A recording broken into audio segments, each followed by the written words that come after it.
I grew up in a small town in Texas, where the local saying was, everyone knows everyone.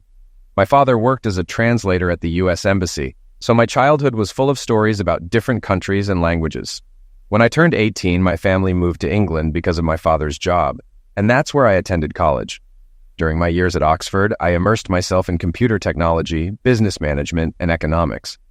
I thrived in the challenging academic environment and built lifelong friendships, particularly with my sister Patricia.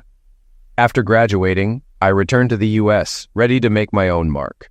My name is Dan Colton, and before I get into the more difficult part of this story, I need to introduce you to my ex-wife, Emily. I keep in shape by jogging 2 laps around the park every morning when I can. I'm 5'10" and weigh 180 pounds, staying fit by swimming several miles a week and hitting an old-school gym twice a week for weightlifting and MMA training. I'm not a martial arts expert, but I can hold my own, which is why most of my weight is muscle. Despite my degrees, a master's in computer technology, a postgraduate in business management, and a bachelor's in economics from Oxford University, people often say I somewhat resemble George Clooney. Because my father worked as a translator at the U.S. Embassy, I stayed to finish my studies while he returned to the U.S. to work as a computer repair specialist after his service. Now, I manage a well-known company and oversee a new program designed for various applications, from gaming to military use. This program's ability to handle issues in real time is crucial, and it should be ready within 6 months to a year. I love my sister Patricia, or Pat as I call her, and she loves me. We're very close, sharing everything and keeping no secrets. She's 2 years younger than me and currently works as a junior partner at a reputable New York law firm. Emily, my ex-wife, keeps fit by going to the gym at least 4 times a week. She's 5'3" with a stunning figure, 34B bust, 22-inch waist, and 33-inch hips, with red hair and green eyes to match her fiery temper. Her face is angelic, and her smile can light up a room. She's a corporate attorney at XYZ, a PR and advertising firm, where she works after earning her law degree. We met at Pat's graduation. Pat, Emily's sister, and Amy were roommates and introduced us at the graduation party. Coincidentally, we lived just 3 miles apart in the mid-sized town of Freestone, Texas. We started dating 6 months later and hit it off, getting married 6 months after that. After our wedding, Emily began her career at XYZ as a junior attorney with a modest salary plus bonuses. I worked for ABC Flight Controllers, where I assembled and dissected software code for a mid-5-figure salary and bonus. The 3-bedroom house I inherited from my grandparents was in a good neighborhood. My sister received a lump sum inheritance, while Emily's sister and parents stayed in New York. My parents had retired to Florida. Twice a year, we hosted family gatherings for Thanksgiving and Christmas at various locations. Life was good. We were happy with our modest income, nice cars, and 2 vacations every year. After 2 years, Emily was promoted to junior partner, and things began to change. She started going out with her friends on Friday nights a few times a month, and worked late more often. Naturally, I became suspicious and went about my usual routines, like reading her emails, checking her underwear, and even installing a keylogger on her laptop. Although I knew I was paranoid, it didn't mean my concerns were unfounded. I even followed her one night. Nothing inappropriate happened. She didn't even dance with other men. So why did I feel something was wrong in our marriage? Emily wanted to become a senior partner before starting a family, which would take about another 5 years. She was happy with her job. Meanwhile, I felt stuck in mine, with no opportunities for advancement. Since it was a family-owned business, promotions only went to relatives, no matter how unqualified they were. I decided to start my own computer repair business, not the kind where people bring their laptops to a shop. I targeted businesses needing enhanced security systems and system upgrades. Before jumping in, I did a business analysis and expected a slow start, but within a year, I would earn more than my current job. I sat down with Emily to explain that while the initial year would be tough, we would be better off in the long run. I avoided mentioning the new software I was developing to keep things simple. She was completely against the idea, questioning why I would risk everything when we were doing well. She was thriving, and I was in a dead-end job. Emily and I had always kept our finances separate except for our joint account, which covered all the bills. We each contributed equally for monthly expenses and saved the rest. I left my job and started my new business using savings and a loan on my house. I began advertising and made phone calls from a small workshop I rented, which had an attached office. In 3 months, I was satisfied, breaking even. My work on the new software was also progressing well. Then one evening, Emily hit me with shocking news. She was 3 months pregnant with twins. Paranoia set in, and I checked the timeline of her activities. She'd been in Miami for a week on business. It struck me then. She was cheating. I immediately decided to get a DNA test. From the moment she learned of the pregnancy, she cut off all affection, at least toward me. She insisted on abstaining, fearing damage to the babies, even though both I and the doctor reassured her she was overreacting. Despite this, we did the usual things. I attended her relaxation classes, massaged her feet every night, rubbed oil on her growing belly to prevent stretch marks, and put up with her increasingly sour moods. Meanwhile, my company was growing. I hired a fresh computer technician, Greg, and appointed May as the receptionist. Emily showed no interest in my business, so I never bothered discussing it with her. The day finally arrived when she went into labor. I was with a client, discussing a server upgrade, when I got the call. The client congratulated me and sent me on my way. Emily was already at the hospital, her go-bag ready and waiting. I rushed over, grabbed her suitcase and the DNA kit, and drove her to the hospital. She was admitted to a private room in the prenatal ward. After the doctor checked her, he said it would still take some time. Despite my doubts about the twins' paternity, I was excited about the possibility of becoming a father. The doctor suggested I go home, saying it would be a while yet, and promised to call me when it was time for the delivery. I went home, ate, sat around, and eventually fell asleep. The phone rang. Emily was fully dilated, experiencing contractions every 7 minutes. The babies were almost here. It was 2:30 a.m. I grabbed a coat and rushed to the car. Why do babies always seem to arrive at odd hours? I sped to the hospital, making it just in time to watch the first baby being delivered. A few minutes later, the second followed. The nurse checked both babies, counting their fingers and toes, then washed them. While her back was turned, I swabbed each baby for the DNA test as she helped clean up my wife. Even though I already felt a connection, I needed to know for sure if they were mine. Emily looked at me with sad eyes and said she loved me as I kissed her gently. Emily was moved to the recovery unit to rest, and they advised me to go home. The next day, I called everyone to share the wonderful news. The grandparents were thrilled, eager to see their new grandchildren. Pat and Amy promised to arrange time off to visit their niece and nephew. On my way to the hospital, carrying flowers for Emily, I dropped off the DNA kit and was told the results would take about 10 days. Emily would be staying at the hospital. The doctor said she had suffered severe tears that needed time to heal. For the next 5 days, I visited her daily, but she seemed distant and quiet. When I asked the doctor about her behavior, he simply replied, "She'll get over it. It happens sometimes." He mentioned she would be discharged on Saturday afternoon. During my visit on Friday, I counted down the hours until I could bring them home. The nursery was ready for our new babies. Saturday morning, I made sure everything was set up for her return. The safety cots were securely fastened. At 1:30, I headed to the hospital to bring my family home. I walked straight to her room, but it was empty.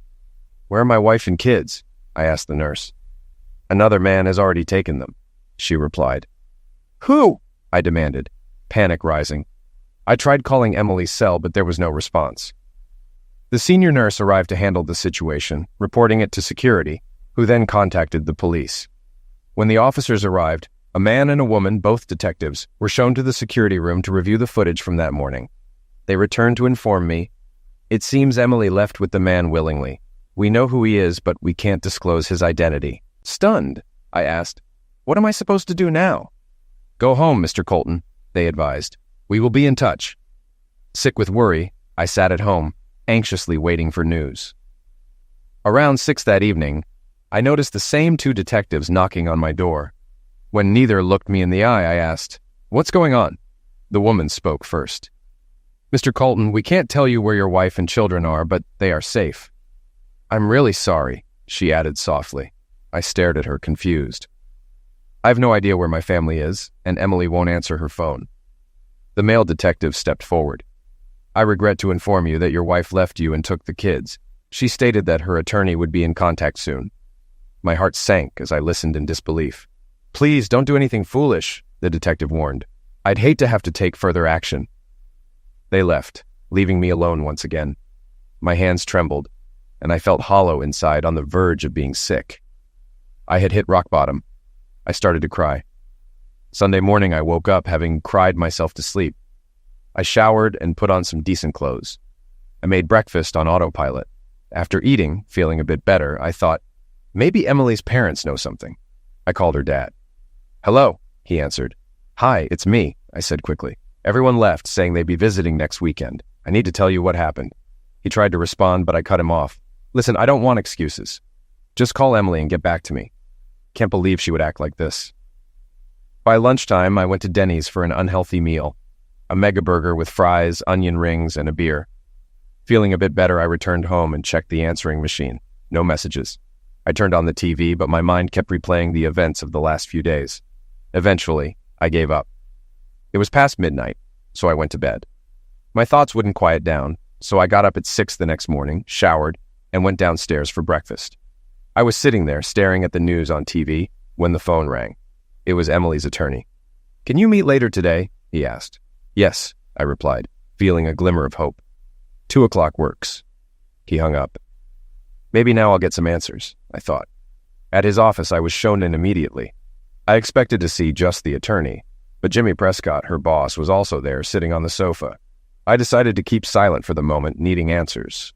This made everyone visibly uneasy. The lawyer finally spoke. "Mr. Colton, you're here to discuss the terms of your divorce from Mrs. Emily Colton. Your wife and Mr. Prescott have a brief proposal for you. She will divorce you on the grounds of irreconcilable differences. You'll keep your business, your property, your retirement, basically all of your savings. She'll do the same. However, you must also sign documents allowing Mr. Prescott to adopt your children. In return, Mr. Prescott will deposit $2 million into an account of your choosing." I jumped up so fast I almost knocked over the desk. "Absolutely not," I shouted. "My kids are not for sale at any price. You can have that strumpet for nothing. I don't want anything to do with her, so get lost." Emily stood up and spoke softly, trying to calm me down. "Dan, I know I hurt you, and I'm so sorry. I never wanted this to happen. Jimmy and I have been seeing each other for a while, and we really want to get married. He wants to adopt the kids because, sadly, he can't have any of his own." I cut her off. "Oh, so the kids would have everything, right? A big house, the best schools, the perfect life?" I sneered. "And what do I have to offer? An old rundown house and a small computer repair business?" My voice dripped with sarcasm. "Is that why you want out? Because I lack ambition, money, and can't give the kids a better future?" Her tone turned icy. "If you refuse to sign, I'll take you to the cleaners. I'll take your house, half your income, half your savings, your 401k, your business, and I'll make sure you never see your kids again. You're in a no-win situation. Our way, you at least get something." "Go to hell, Emily," I snapped. "You have no claim to the house. It's mine. Half of nothing is still nothing. I don't have savings, and you earn more than I do, so support payments will be minimal. I'll see my kids every other weekend and happily pay child support. As for my business, without me, it doesn't exist. As for your threats, see you in court." With that, I turned and stormed out, leaving 3 stunned people behind. I went straight to Denny's for dinner. After eating, I drove home to a cold, empty house. I sat with a beer, staring at the TV, furious at myself for not checking the peephole before opening the door. I woke up around 11 to a knock, still a bit groggy. As I opened the door, it was slammed inward with such force that I staggered back, but managed to stay on my feet. 3 men rushed in, trying to grab me, but I was fully awake now. I struck the first one in the throat with extended knuckles. The second guy tried to put me in a headlock and force me to the floor. While I was breaking free, the third man hit my shin with a baseball bat, and I fell. I began losing consciousness as the first man lay on the ground, choking. The other 2 kicked me, assuming they'd finish me off. They needed to leave enough evidence for the police to follow up. As I started to black out, their leader lifted me to my feet. "Now, be a good boy and sign the papers, or we'll be back," he said, his face inches from mine. I headbutted him in the nose, feeling the warm blood splatter across my face. Now I had his DNA. I quickly pulled my handkerchief from my pocket and dabbed some of his blood onto it. Screaming, he turned away, clutching his face and cursing at me. I started to black out again, only to be jolted awake when he kicked me in the ribs. I fainted, collapsing against the wall. I woke up slowly, hearing voices, but unable to recognize who they belonged to. I saw vague shapes in the room, but couldn't identify them. Then darkness took over again. The next time I woke, bright sunlight filled the room. I looked around and saw a woman seated in a chair. It took me a moment to recognize her as Cam, the wife of my MMA instructor, Nick Wright. I tried to speak, but my mouth was too dry. I croaked out a sound. Cam came over and pressed the call button. A nurse came in and checked my vitals. She smiled and asked how I was feeling. The ice chips she gave me tasted better than the finest scotch. Cam quickly dialed her phone with one hand while holding mine. "How are you feeling?" "Glad to have you back among the living, Dan. You really scared us for a while," she said. "Like I've been hit by a truck," I croaked. "A truck might have done less damage," she replied with a wry smile. At that moment, a doctor entered. "I'm so glad to see you finally awake. You've been in a coma for 3 days, but I think you're on the mend now." "Doc, could I get something to eat? I feel like I could eat a whole cow. Just pull out the horns and wipe its rear," I groaned. Everyone laughed, but when I tried to join in, the pain in my side made me nearly pass out. The doctor adjusted my pain medication and showed me how to use the button for more morphine. I drifted in and out of a morphine-induced sleep for what seemed like hours. When Nick finally arrived, I realized it had been just over an hour. He filled me in on what happened. I'd been attacked in my home, and the neighborhood watch found my front door open. They called the police and an ambulance, and the officers found Nick's number in my phone under ice, in case of emergency. Either Nick or Cam had been with me ever since. He then described my injuries: a fractured left tibia, shattered radius, 2 cracked ribs, a perforated lung, a damaged kidney, a cracked eye socket, and a broken nose. "Other than that, you're fine," he joked, making me smile. When Nick and Cam left to go home, a detective named Graham Coles entered the room. "How much of the attack do you remember?" he asked. I recounted the leader's message. When I mentioned having a DNA sample on my handkerchief, he placed it in an evidence bag, clearly pleased. I closed my eyes for a moment, and when I opened them, the room was empty, shrouded in darkness. The next day, Nick visited and offered to let me stay at his house until I could move around on my own again. I asked him to pick up my mail from my place, and he agreed. I also inquired if he knew a good divorce attorney. He nodded and promised to get back to me. After a bit more conversation, I drifted off to sleep again. When I woke up, a nurse was checking my vitals. She mentioned that everything looked good and clean, with no signs of infection. She changed my bandages shortly after they brought me some food. Eating with one arm was tricky, so she had to cut up my meal. I slept well that night and woke up feeling refreshed. The nurse gave me a bed bath, but I didn't react. I was still too sore. Later, Nick arrived with a stunning woman who he introduced as my new lawyer, Grace Miles. She confirmed that I still had visitation rights for my kids and agreed to take on my case. We reviewed the situation together before she left. Nick stayed with me while I sorted through the mail he had brought. When I opened the DNA results, I initially felt a wave of rage, but then I started to laugh. Neither of the kids was mine. Emily had been cheating on both Jimmy and me, a classic cheater. I explained the situation to Nick once I stopped laughing, and his face went pale. Having had a change of heart, I decided to discuss a settlement. I called Grace and asked her to set up a meeting with Emily, Jimmy, their attorney, and myself at the hospital. She arranged for us to meet the next day in a borrowed office. When Nick wheeled me into the room, my arm and leg in casts, tubes running into my body, Emily looked flawless. My face, like most of my body, was bruised black and blue. Emily seemed shocked at my appearance, while Jimmy just smirked. Staring at them, I began, "Well, I changed my mind after some of your friends visited, and don't bother denying it, Jimmy. The last thing your thugs said was sign the papers." Who else would want me to sign over the kids without the $2 million incentive? I handed over the new paperwork my lawyer had prepared. Your original proposal made it seem like I was selling the kids, and my lawyer explained how that could open me up to human trafficking charges. Nice try, though. Their attorney eyed the documents suspiciously as I continued. My lawyer and I have drafted a new settlement. Here it is. Grace handed the paperwork to their attorney, with copies for Emily and Jimmy. Your offer is nothing like ours. Let me break it down for you. I keep my house, everything in it, my savings, my business, both cars, and my wife's jewelry. Additionally, she deposits the $18,000 from her not-so-secret mercantile credit account into my attorney's holding account. "You prick! That's my money! You can't have it!" Emily sputtered, her face turning crimson as a vein pulsed in her neck. Jimmy looked at her in surprise. It seemed he had no idea about her secret account. Gently, he pulled her back into her seat, still smirking. I think that moment put the first nail in the coffin of their relationship. If he hadn't cared so much for the kids, he might have walked out right then. "Sit down and shut up, you cheating liar. The adults are talking," he snapped. Emily went silent, her face shifting from red to pale. As I was saying before I was rudely interrupted, I continued, since she earns significantly more than I do, she will also pay me $2,500 a month in spousal support, deposited into my attorney's account. As for the company you both work for, to compensate for destroying my marriage and for my injuries, you will pay me $10 million, net of taxes, into my attorney's account, along with covering all my medical expenses, legal fees, and aftercare costs. This must be paid by 5 p.m. this coming Friday. Jimmy started laughing uncontrollably. Are you insane? Why should we pay you everything we have? We're only here for 20%. Excuse me? I replied. Did you say 20%? Yes, 20%, he barked. I heard you, but do you know what that means? I asked calmly. Is this some number you pulled out of thin air to back up your nonsense? He challenged. No, I said. I did thorough research on your company's clients and revenue. Since your company is publicly traded, all this information is readily available online. It's completely legitimate. Now, think about how this will impact your father's congressional campaign.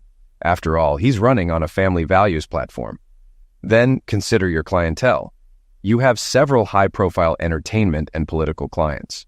One hint of scandal, and they'll abandon you. Next, your advertising branch. You represent 2 children's clothing stores, a baby product company, and a sports goods manufacturer. Every well-known brand will drop you like a hot potato, and you'll be scapegoated at a board meeting when things hit the fan. So, you see, $10 million is actually quite reasonable. Jimmy looked unwell, no longer arrogant. My attorney will send the full amount. It should be in her account by Friday at 5 o'clock. No one had anything else to say, but I could see Jimmy still contemplating his escape.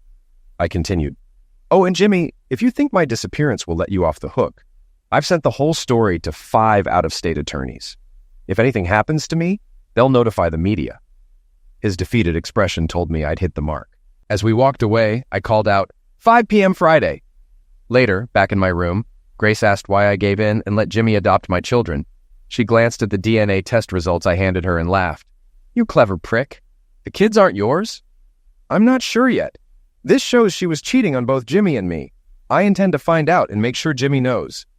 Dan, I'd hate to be on your bad side. You'd have made a great attorney. Thanks, but I don't have the eliminator instinct. You do, you just haven't used it. The doctor visited later, saying I could go home the next day if I had help.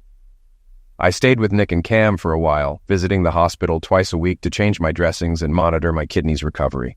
On Friday, I waited nervously for 5 p.m., but my attorney called at 3:30. The money was in the account, $10,861,312. Wow, I was rich.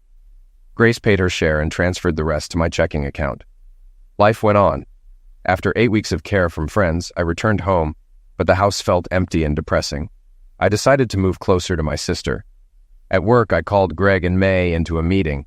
I explained I needed a fresh start elsewhere, thanked them, and handed over ownership of the business, including all profits earned in my absence. Then, I took them out to dinner. Next, I treated Nick and Cam to dinner and gave them a check for $500,000 for taking care of me. They tried to refuse, but I insisted. It was Jimmy's employer's money, not mine. They finally accepted. Over a glass of wine, I told them I was moving to New York to be near my sister. Nick asked about my house, and I said I'd probably rent it out. He hesitated, so I urged him to speak up. He mentioned his son Eric, who had just graduated with an engineering degree, was getting married and needed a place to live. Would I rent the house to him? I agreed, telling Nick to set the rent based on what they could afford and use the money for a college fund for their baby. Cam hugged me so hard I thought she broke my ribs again. The next day, Nick cried.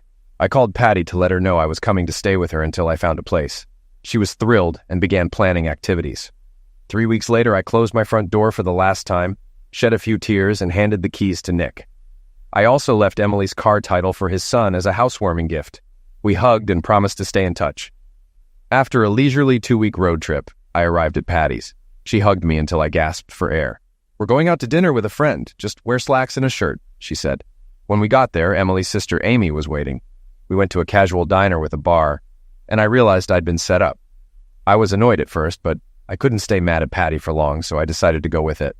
Ami hugged Patty as we reached the table, then, to my surprise, hugged me too, cursing Emily and wishing she'd rot in hell. Amy worked in accounting at an advertising company nearby. The evening went well, with Amy being the first to pull me onto the dance floor. We danced 2 waltzes and a slow song, then returned to Patty, who said, "You two look like a perfect couple." Ami blushed, and I quickly headed to the restroom. The rest of the evening, I danced with both Amy and Patty, avoiding the slow songs.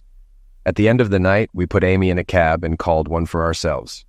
Patty just laughed and went to bed when we got home, ignoring my complaints about setting me up. The next day, we went house hunting. I preferred a house over an apartment, imagining barbecues and having friends over.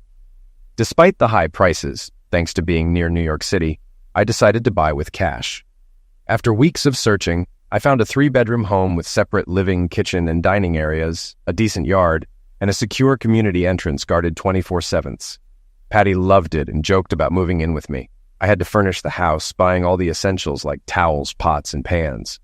Luckily, it came with kitchen appliances, but I still had to stock up on food and basics.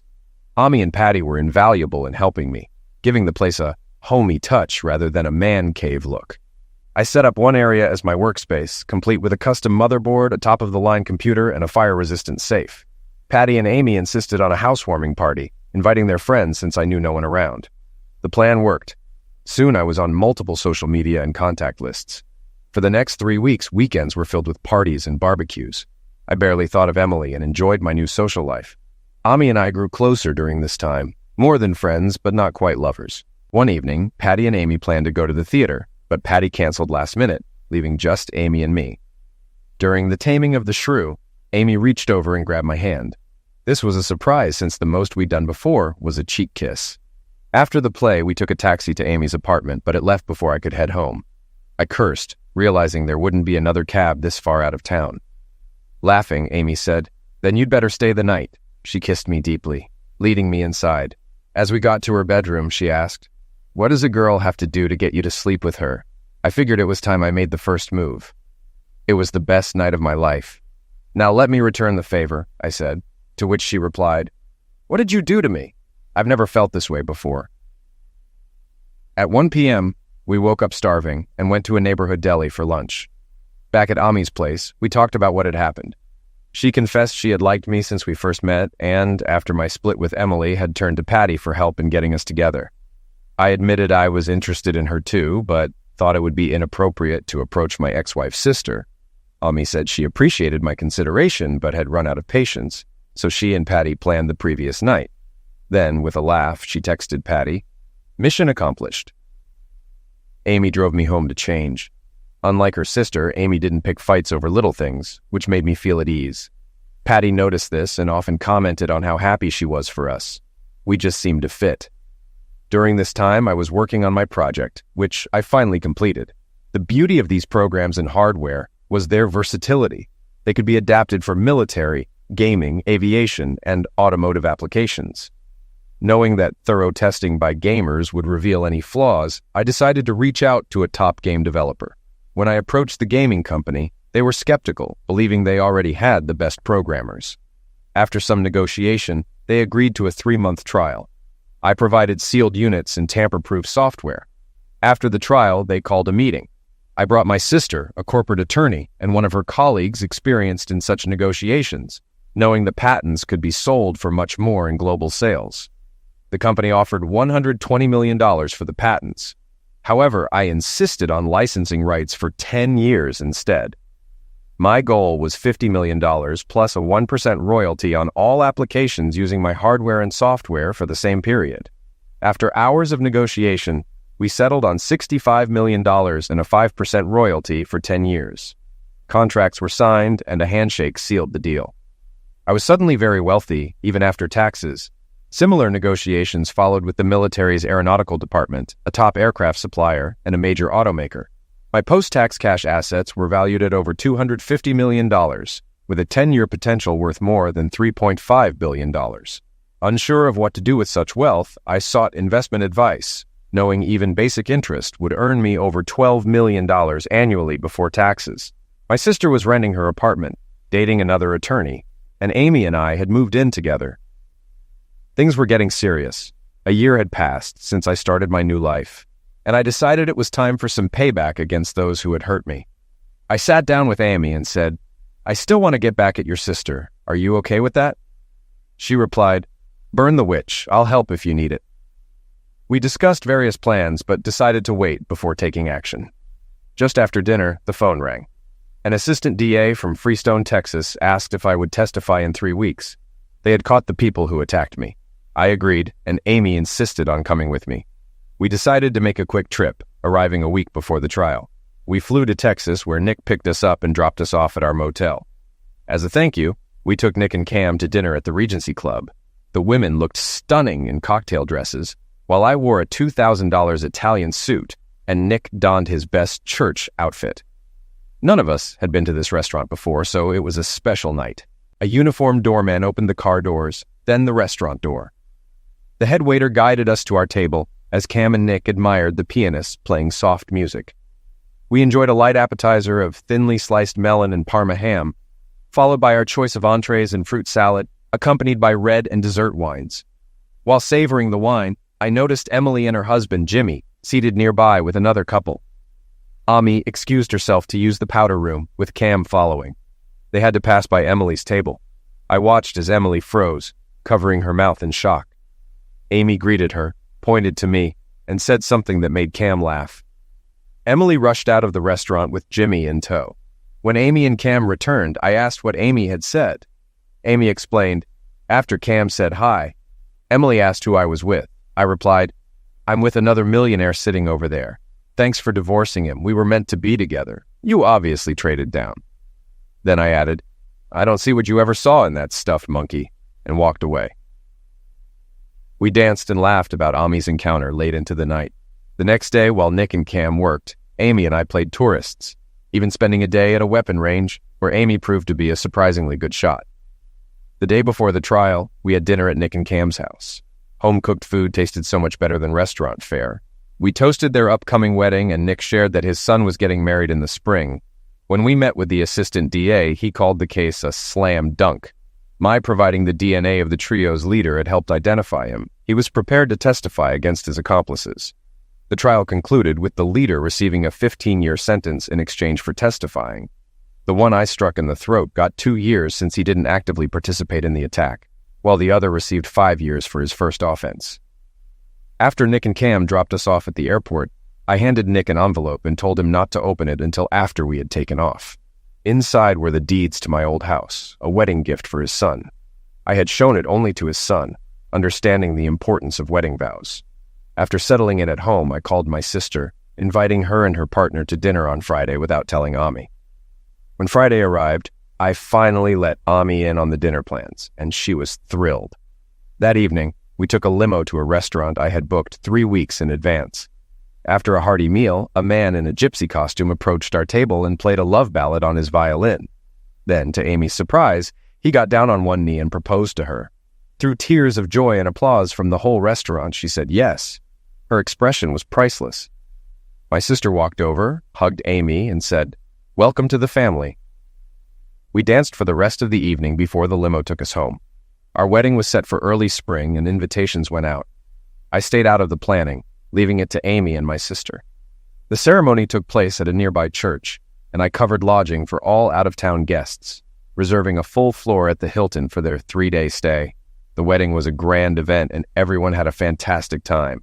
Nick and Cam said they hadn't had so much fun in years. They invited us to their son's wedding, planned for 2 months later, complete with daily excursions and evening dances. Ami and I spent 2 weeks sailing the Caribbean. We needed another break after our wedding and returned completely exhausted. By then, I had a troubleshooting team in place to handle any issues with my program and hardware, allowing me to take things slow while planning my next steps for retribution. 9 months later, our son James was born, followed by his sister Sarah a year later. We moved into a larger house, but stayed within our safe community. By this point, I was quite wealthy and even became somewhat of a celebrity, frequently attending charitable events. Some society magazines began calling Ami and me the ideal couple.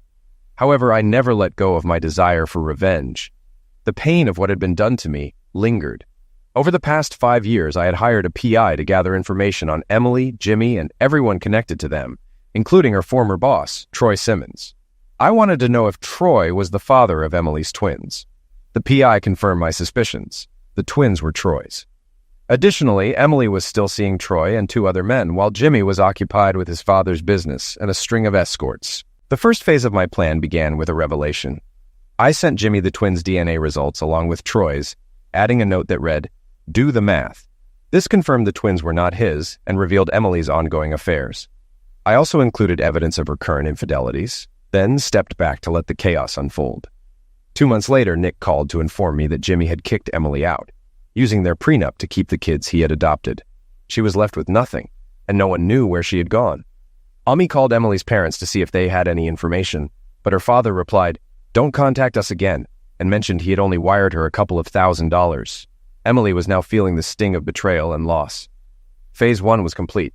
Her email account was still active, so I sent her the PI's report on Jimmy, including photos of him with various women. I thought, this should stir things up. A few days later, as Ami and I watched an old movie, the security gate's intercom chimed. "Miss Prescott wants to visit," I told Amy. "Shall we let her in?" Amy shrugged. "Let's hear what she has to say." I instructed the guard to let her in. A short while later, there was a knock at the door. When Amy opened it, Emily stood there looking disheveled, hair unkempt, clothes wrinkled, no makeup. Amy gestured for her to come inside, and as she walked in, I noticed she avoided making eye contact with me. Ami handed her a cup of coffee, which she accepted gratefully before sitting down. Though part of me felt pity, I also recalled the pain she had caused. "You look like a wreck. What happened to you?" I asked. Emily broke down, unable to speak for 10 minutes. Then, through tears, she explained, "He found out I was seeing Troy all along. He figured out the twins weren't his. Then, after our marriage, he discovered I was still seeing Troy. He went wild and threw me out in the clothes I was wearing. I checked into a motel. I had my laptop in my car and a couple thousand in my account. No one would speak to me after what I did to you. My family disowned me." She glanced up, eyes red and puffy. I called his father Barry, who told me he didn't need me anymore since he now had an heir to the family fortune. My dad finally agreed to talk to me, wired me a few thousand, and told me never to call again. She looked at Amy, adding, "I had nowhere else to go, so I came here hoping you might pity me." "I didn't expect any help from you." She nodded at me. "I know you wouldn't piss on me if I were on fire. I'm sorry for everything. I was cruel and selfish and deserved this, but I miss my children. I was a terrible wife, but I was a good mother." She paused, looking defeated, and stopped her rehearsed speech. While I knew she had practiced it, most of what she said was true. I felt some pity for her, but I still wanted to deal with Jimmy, though that could wait. He had caused me suffering, and his time was coming. Emily mentioned she hadn't eaten in 2 days. When Amy asked if she was hungry, Emily nodded. Amy made bacon, eggs, hash browns, and pancakes. Emily asked for more coffee, which Amy provided, and she quickly devoured the meal. Afterward, Ami showed her to the guest bedroom and left some clothes on the bed for her. While Emily showered, Amy and I discussed our next steps. "As much as I hate her, she's still my sister. We should help," Amy admitted. I agreed, partly to annoy Jimmy by showing her recovery. For now, we decided to let her stay in the guest room until we found other options. "I'll take her shopping for basics tomorrow," Amy said. Emily came back downstairs looking more rested. We told her the plan for the next few days, and she started crying again. Later, we all went to bed. The next morning, Emily prepared breakfast, coffee, and buttered toast. I joined Amy at the table. "Dan, I'm so lucky. I didn't expect this kindness," Emily said. "You took my family from me," I replied. "What you did was unforgivable, but with Amy's love, I can finally forgive you. I won't dwell on it anymore. No more apologies. This chapter ends here." I added, "You're going shopping with Amy today, but just to Walmart." She nodded. Later that day, I looked for housing options for Emily. Fortunately, a one-bedroom house 2 streets away was available. It was move-in ready, fully equipped, and the owner was posted overseas for 3 years. After inspecting it, I paid a year's rent and a security deposit. When the girls returned from shopping, I shared the news. Emily hugged me, thanking me through tears. Ami grinned and blew a kiss. Emily turned to me and whispered, "I don't know what I was thinking when I messed up our marriage. I should never have let you go. Ami, take good care of him. He's the best man you'll ever find." Then she hurried upstairs, hiding her emotions. Alone with Amy, I explained my plans to help Emily and take down Jimmy and his father. We loaded Amy's van and arranged for the rest to be delivered the next day. As Emily shopped for essentials, the girls found a place for everything in the new house. It was like magic, fitting it all in. We chose to support Emily financially, giving her a credit card with a $1,000 monthly limit and $10,000 for her checking account. More hugs and tears followed. That night in bed, Amy said, "I'm glad you didn't kick Emily when she was down." I replied that I hoped she learned her lesson and would treat her next partner better. The next day, we helped Emily settle into her new house, though she insisted on doing most of the work herself. She even invited us over for dinner that night. We left the kids with a sitter and headed over. Emily prepared a delicious meal: roast beef, baked potatoes, mixed veggies with garlic butter and honey, and for dessert, baked apples stuffed with raisins and topped with ice cream. We left completely full. Emily adjusted well, and in the following weeks, Amy and I agreed to help with her divorce. I arranged a meeting with an attorney. At Patty's recommendation, we met with Brian Scott. Although he didn't approve of Emily's past actions, he agreed to take on the case. Our main goal was getting her children back. Money was secondary. "I have an idea," I said during the meeting. I allowed Jimmy to adopt the kids. When Brian mentioned this would be a challenge, I asked, "What if the children aren't biologically mine?" I explained that I had received $2 million for the kids, but refused, letting Jimmy adopt them without financial gain. However, I was considering seeking $10 million for alienation of affection against Jimmy and XYZ Advertising. I had signed a non-disclosure agreement with them to keep XYZ out of the divorce proceedings. If I violated it, I'd have to repay the money. I gave Brian the DNA reports proving that Troy Simmons was the father, showing that the children weren't mine. Therefore, Jimmy had no claim and the adoption was unofficial. This meant Emily could reclaim them. I clarified, "This isn't just for Emily, it's to mess with Jimmy and his father." Brian nodded. "Leave it to me and I'll get back to you." That evening, I told Amy what I had done, and she fully supported it. We then invited Emily over. She seemed nervous at first until I explained my plan. Grateful, she threw her arms around me, then quickly pulled back, embarrassed and apologizing. "Don't worry about it," Amy and I said in unison. "Let's leave it at that." A few days later, Brian contacted us and requested a meeting with Emily and me. He would now be representing her instead of me. During the meeting, he laid out his plan. "First," he began, "we'll file a motion to annul the adoption." He paused, looking at us before continuing. "Second, I'll report to the state that Jimmy Prescott and his father, Barry, attempted to purchase children, violating the Anti-Slavery Act of 1865. He let that sink in. "Third, we'll pursue charges for this offense. They coerced Mr. Dan Colton into allowing the adoption. Since the children weren't his biologically, the adoption is void."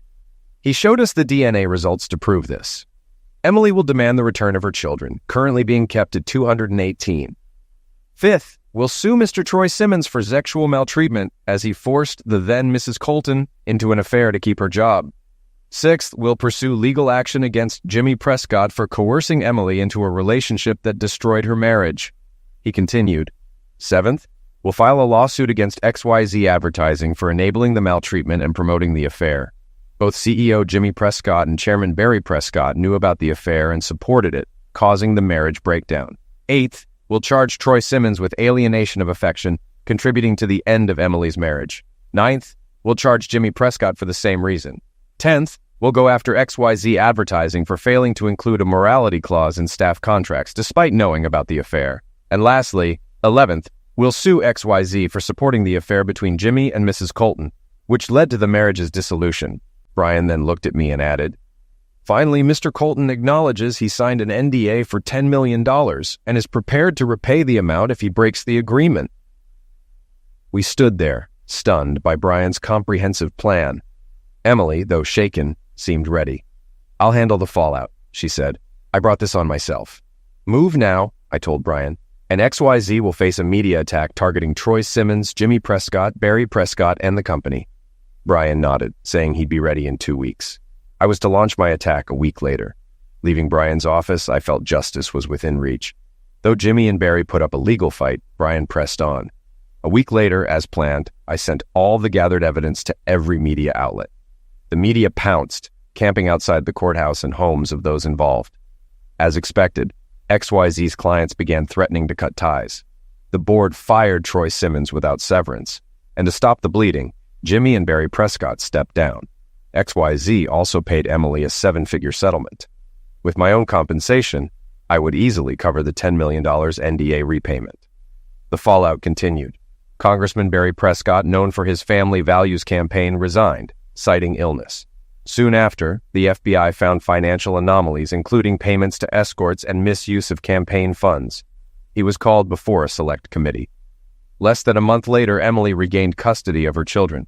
Shortly after, Amy and I drove Emily and the kids to her parents' house for a reconciliation. I told her parents, "I've forgiven her.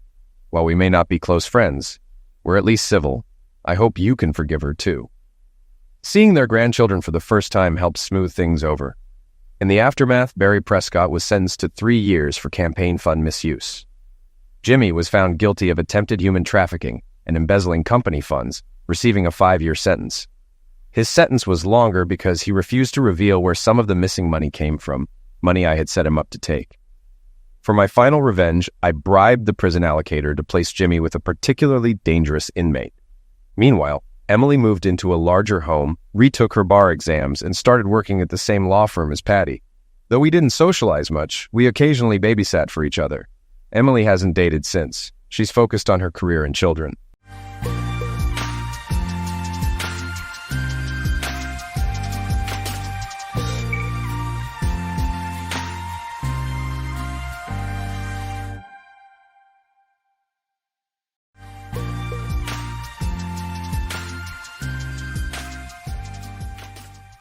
Nick and Yana Cirilli were out partying on Friday night. She was eager to have a good time and indulged a bit more than usual in her favorite wine. Lana, Yana's closest friend, and her husband Steve hosted the party and decided to kick things off with a game of truth or dare. They convinced 5 more couples to join, but some of the women were hesitant, especially because Lana could be a bit harsh.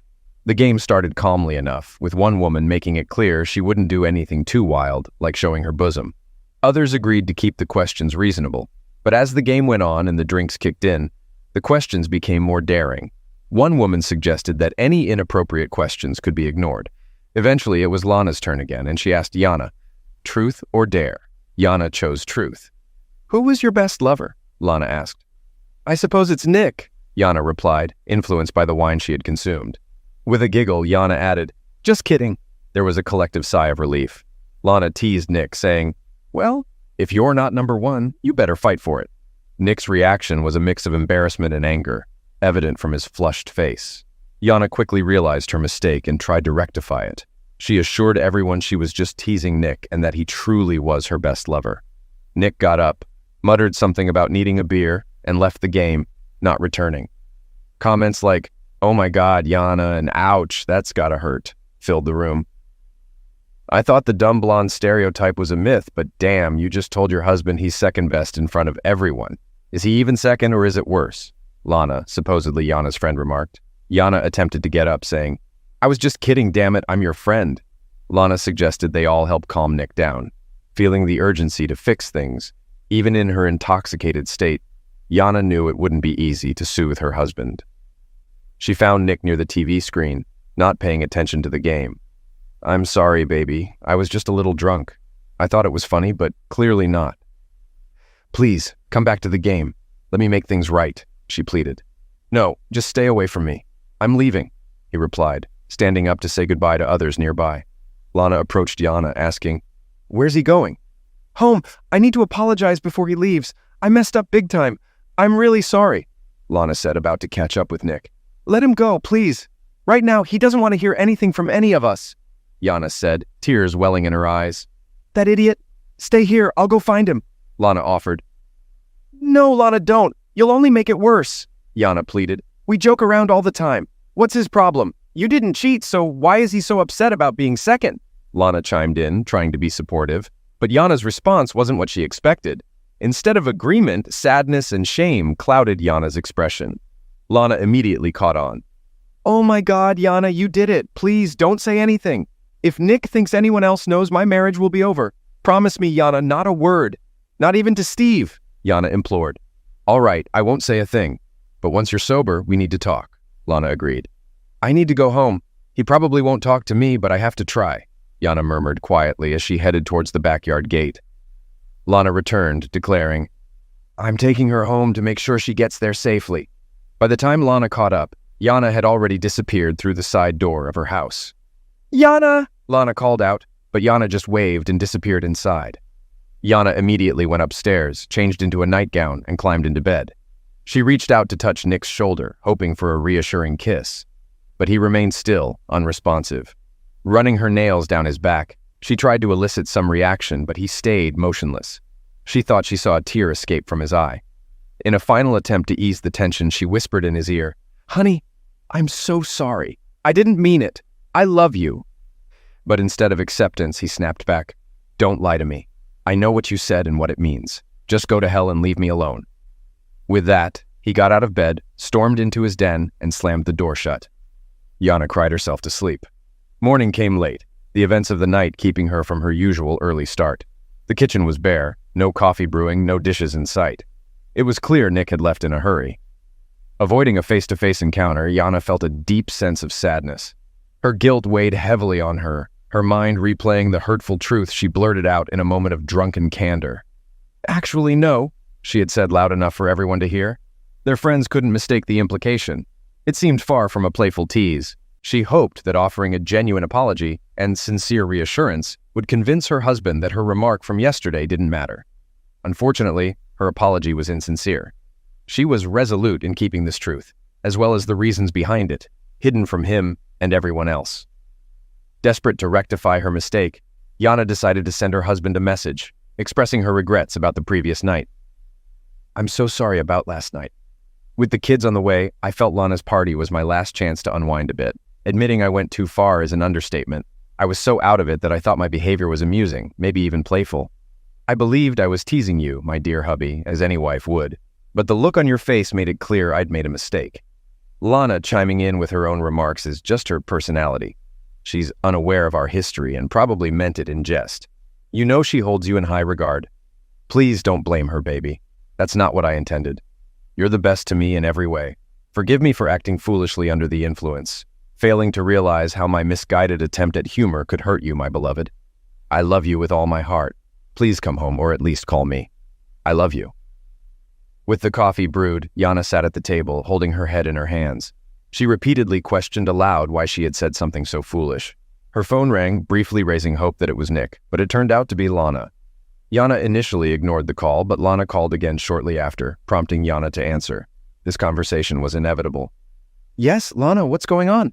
Yana asked. "Last night, you started to tell me something and then stopped. It's not like Nick to react that way over an innocent joke," Lana said. "No, it's not what you think," Yana replied slowly. "I'm coming over," Lana decided. "No, that's not a good idea," Yana protested. "Just put on the coffee. I'll be there in 10 minutes, Lana instructed, not waiting for a response before hanging up. 7 minutes later, Lana walked in through Yana's side door to find a cup of coffee waiting for her on the table, made just the way she liked it. "All right, spill it," Lana demanded. "Lana, I can't. How long have we been best friends? Haven't I always had your back?" Yana pleaded, overwhelmed with guilt and needing someone to confide in. "First, swear to me you'll never breathe a word of this to anyone, not even Steve," Yana insisted. "Yana, I swear I won't tell a soul. This stays between us." "Swear on your children's lives." "Oh Lord, what have you done, baby? All right, I swear on my children's lives. I won't breathe a word of this to anyone," Lana vowed, making a solemn promise. "This happened 5 years ago, even before we moved here. The insurance company I worked for had a great year and threw a Christmas party a few days before the 25th. Nick was supposed to attend, but his brother had a small fire at his house, causing chaos. My husband and his truck were called to help. Despite my insistence that I didn't need to go, Nick urged me to enjoy myself with my colleagues while he went to assist his brother. I felt obligated not to miss out since I was the executive overseeing this year's holiday parties, including cleanup and office restoration. Afterward, I prayed that I insisted on helping with the fire damage instead of getting ready for the party. I hesitated. Initially, I wanted to make my husband proud. The skimpy black dress, daring bra, and thong were meant to impress and show off as the hot wife. The outfit choice puzzled me since I didn't consider alternatives. My first mistake was deciding I still wanted attention from other men and wearing a provocative outfit, even though Nick might be annoyed seeing how I dressed for the party, especially since I was going alone with a coworker. "Got it," Lana exclaimed. Lana quickly caught on, particularly with a coworker. Yana reiterated, "It was all much worse." "All right, spill it, girl. Tell me everything, from the beginning, every detail. Lana demanded. Okay, damn. I've never said this out loud before. The party was typical. Everyone was merry, drinks were flowing, and some guys were taking advantage of single women under the mistletoe. As the night progressed, I found myself in the company of single girls, which wasn't surprising since my husband wasn't there and I was dressed provocatively. I realized what they were up to and should have put a stop to it, but I was already tipsy and relishing the attention. Two guys in particular, Mark and Jake, kept pushing me to loosen up. They often made suggestive remarks, and to my shame, I sometimes responded in kind. Looking back, I understand I was too flirtatious with men at that time, and I regret not considering the consequences sooner. They kept urging me to do things that wouldn't pass my husband's approval. I knew what I was doing, and worse, I convinced myself that a little fun wouldn't hurt. After all, Nick would never find out, right? They led me to places where others couldn't see. The liberties I permitted escalated as the kisses grew more intense, and over time, my morals eroded. Their boldness increased as they realized my symbolic resistance vanished, especially when the likelihood of being caught decreased. Concealed from prying eyes, the men freely groped my body, and I encouraged them, fully aware of it, and worse, they knew it too. It was finally time to send everyone home. As the one in charge, it fell on me to usher them out, albeit after they assisted in cleaning up. With the place looking fairly restored, I switched off the lights and locked the main room before heading to my office to retrieve my belongings, purse, phone, and car keys. However, I hesitated for a moment, realizing I had likely crossed all permissible boundaries. Designated drivers were arranged for everyone except me since Nick was supposed to be mine. The only viable solution for the evening was to call a taxi. Upon opening the door to my office and reaching for the switch, Mark seized my hand, preventing me from turning on the bright overhead light that could signal someone was inside. "Let's continue," he said, kissing me on the lips. Initially startled, I began to reciprocate. At that moment, a pair of arms enveloped me from behind, cupping both my bosom, while a firm hardness pressed against my clothed backside. It was Jake. As he began to rub against me, Mark took my face in his hands and kissed me deeply. Clearly intoxicated, their caresses aroused me greatly, and unfortunately, thoughts of my husband were far from my mind. I was too lost and consumed to consider the betrayal. "Looks like some bad guys want to play," I muttered, stuttering slightly. "We were hoping you'd say that," Jake responded, reaching out to switch on the desk lamp for sufficient light without revealing our presence to the outside world. Mark then closed and locked the office door. I need to stress something here, something I doubt anyone, even you, would believe. But I swear to God, it's the absolute truth. When I said I wanted to play, I didn't mean to have lovemaking with them. You're right about that. Convincing anyone, especially Nick, will be near impossible, I explained. Hell, the chances of anyone but me believing it are slim to none, Lana chimed in. I know, I'm fully aware of that, but I need you to believe me. I really, really need you to believe me. All right, baby. I believe you. I've seen firsthand how a little drinks can make someone rationalize things like caviar, Lana reassured. I just thought we'd keep kissing and fooling around while the door was locked. The only thing visible from outside is if the main light is on, so I figured I could have some gentle fun without any risk. I know how foolish it sounds now. Damn, I wish I could turn back time. Lana, I don't know if you've ever had two men try to seduce you, but the intensity of that feeling was overwhelming. Yana paused. Actually, since we're sharing confessions, I have something to add later, but please continue, Lana interjected. Okay, despite my resistance, Mark continued kissing me, and I was so absorbed in him that I forgot about Jake until I heard his zipper. My dress rode up, and Jake almost had my rear exposed. Meanwhile, Mark took advantage of the situation too. That was the moment it dawned on me that these two were going to have their way with me. Well, there was a lot of groping first, but then the clothes started coming off. Yours or theirs? Lana asked, intrigued by her friend's tale. Both, Yana continued. The sensation of two men undressing you while consumed by desire was beyond anything I'd imagined. I weakly protested, saying, No, I can't do this. No, I'm married. But within moments, all I had left was a thong and heels. Being pleasured by two men was the most erotic experience of my life, but what came next surpassed it. They didn't want to stop, and I was in ecstasy. How could anyone compete with such an experience? We were so caught up that it didn't take long until we all reached the peak. It was the best lovemaking I'd ever had. When the intensity waned, thoughts of Nick flooded in, and the magnitude of my betrayal hit me. I pleaded with them to keep our encounter a secret. It was a huge mistake, and I knew my marriage would crumble if the truth emerged. They both promised to stay silent, but I couldn't shake the fear of my betrayal being exposed. Lana sank heavily into a chair. Now it makes sense why you reacted that way yesterday. Did Nick ever find out? Lana inquired. Yana burst into tears before she could respond. If you need a break, it's okay, Lana offered. No, I need to get it out while I still can, Yana insisted and continued. I think they were both shaken by how upset I was, so they sincerely promised to keep my secret. That night I avoided Nick. It was well past midnight when he returned home from helping his brother. The following days were tense. Nick sensed something was amiss, but I denied it until the New Year's party. I wanted to move past it, but I had committed to supervising this year's holiday parties, and I couldn't give Nick any reason to question my reluctance to attend. Jake was conspicuously absent, perhaps out of fear that his wife might suspect something. However, good old Mark was present and heavily intoxicated as usual. With his reputation as a player, I still can't comprehend how I allowed him, of all people, to come near me. Throughout the evening, I attempted to avoid Mark, but as the night progressed and he grew increasingly intoxicated, he became uncomfortably familiar with me. So much so that my secretary, Cindy, pulled me aside and cautioned, "Be careful, your husband is here this time." Her emphasis on "this time" did not escape my notice. My God, how many people suspect something?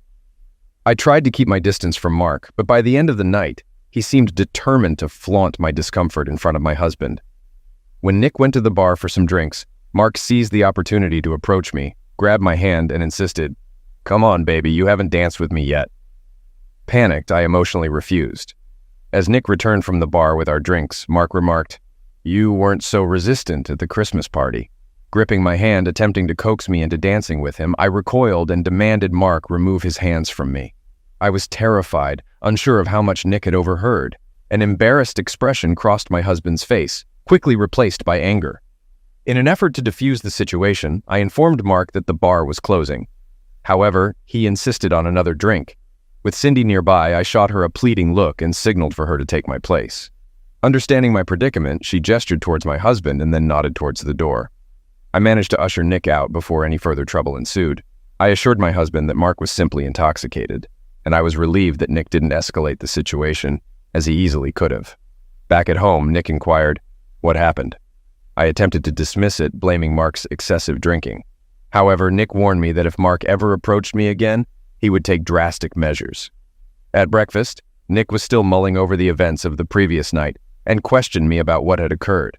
Cindy swiftly interjected, asking how she could have handled Mark better than me. Nick then pressed further, questioning why I had behaved strangely at the last party and if I felt guilty about something. He pieced it together, realizing that Mark being drunk couldn't explain his remarks. It was clear he didn't buy the excuse and pressed me once more, this time with greater intensity. "Well, what happened at the Christmas party?" Feeling dejected, I broke down and confessed that I had gotten drunk and engaged in inappropriate behavior, without delving into specifics. Then Nick looked me straight in the eye and asked, "Did you have lovemaking with him?" He saw it in my eyes and grasped it even before I answered. There was no point in denying it, so I admitted that I had consumed too much drinks and felt ashamed that I had allowed it to happen. He was furious, but he didn't press for details, and I refrained from elaborating. Nick left me that day and refused to speak to me. We remained apart for 3 months, without any communication. It was agonizing for me until he agreed to start conversing with me again. I pleaded with him at every opportunity to take me back, even suggesting an open hall pass to even the score. Eventually, he agreed to counseling. After several months of therapy, I began to sense that Nick was seeking a path to repair our marriage. I was elated that he seemed willing to reconcile, and I was determined to do whatever it took to salvage our relationship. I anticipated that he would inquire for more details, and I was terrified of what revealing the whole truth would do to him. But to my relief, he refrained from asking those questions. I was overjoyed that I didn't have to choose between lying and revealing the truth, although I realized that withholding the full story is essentially lying by omission. Ultimately, he agreed to reconcile, pledging to do everything possible to forgive me. However, there were conditions. Firstly, I had to sign a post-nuptial agreement stipulating that I would receive minimal assets in the event of another infidelity. Another condition was that I resign from my job and we relocate. Additionally, he surprised me by presenting his own hall passes. Although I had suggested it in my desperation for him to agree without probing further, I signed an agreement granting him a couple of hall passes. I believe he needed them more to rebuild his bruised ego than anything else, as I doubt he ever used them. So I agreed to everything, including moving away from our friends and family, all to win back my husband. Fortunately, he was able to secure a lateral transfer in his company, and my background in insurance facilitated my job search. That's when we moved here. I never had to confess the full truth about my betrayal to him, and I remained faithful from then on. I'm sure you understand why. I fear that if he knew everything, he would divorce me. That's why my mistake last night could potentially be disastrous. I must stick to the narrative that it was a tasteless joke, misunderstood only by him, and that he is unequivocally the best thing in my life. Yana paused, letting her narrative sink in. My goodness, did you have a bacchanalia? I fantasized about that. Tell me again, how was it?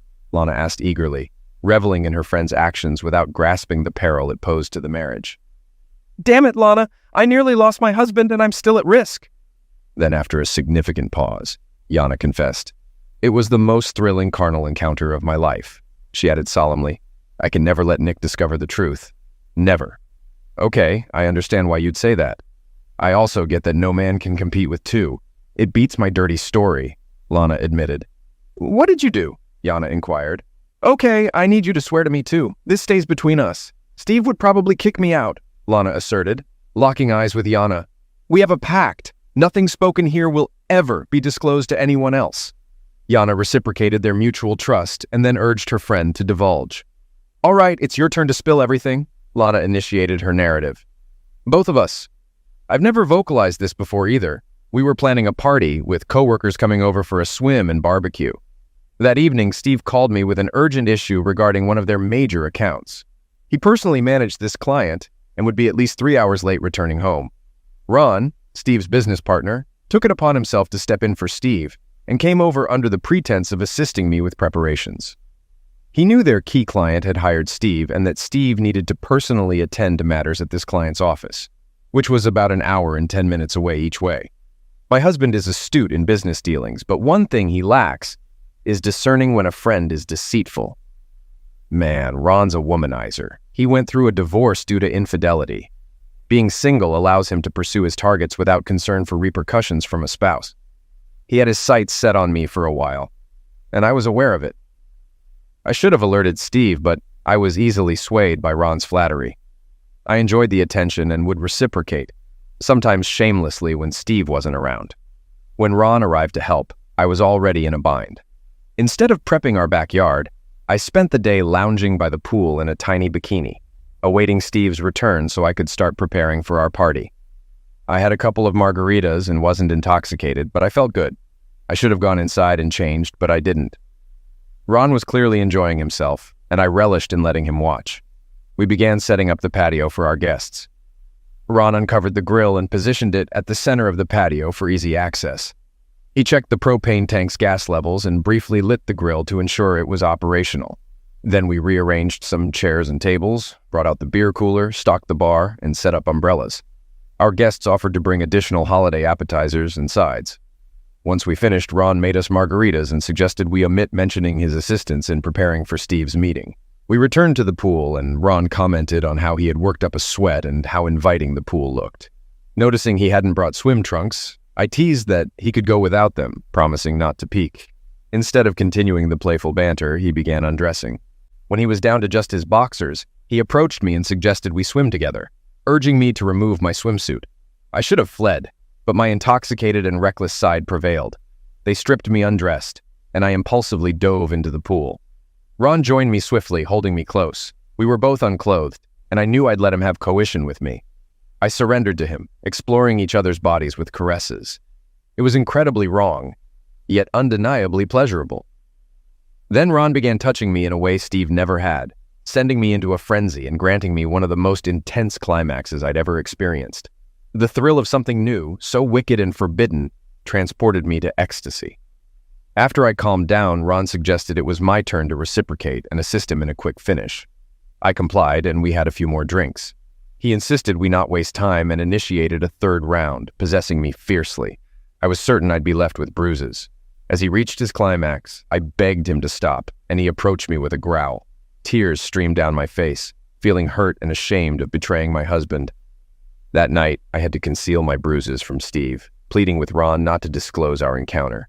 He warned that if Steve discovered the truth, it would spell trouble for both of us, so we agreed to remain silent. Thankfully, he hasn't attempted to repeat our escapade. I'm relieved and resolved never to cheat again, regardless of the circumstances.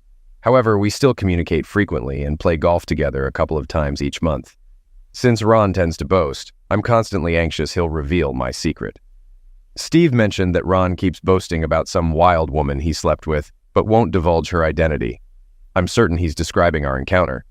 The scoundrel is probably relishing in discussing his exploits with his oblivious spouse. If Steve ever learns that Ron is bragging about me, I fear he'll lash out at us both, and perhaps rightfully so. With these words, Lana concluded her harrowing tale. Later that day, Lana phoned Yana. "Hey friend, is everything back to normal?" "No, Lana, I haven't heard a peep from Nick. 5 years later. I thought we had moved past it. Have you ever heard about this guy, Mark?" Lana inquired. "No, but my mom mentioned a coworker named Mark who got roughed up pretty bad when he left the bar. Do you think it was Nick?" "I'm not sure. I'm too scared to ask. Plus, I never want to reopen old wounds and cause him more pain. That's why it's so awful that I messed up last night and made him relive it all over again. I'm really worried." "He won't leave you, honey. He loves you too much. He's just hurt, reliving the fact that you cheated on him. Look, he's already forgiven you for what he knows about. He'll come around. Trust me." "I don't know. I'm terrified, Lana. We were planning to have kids.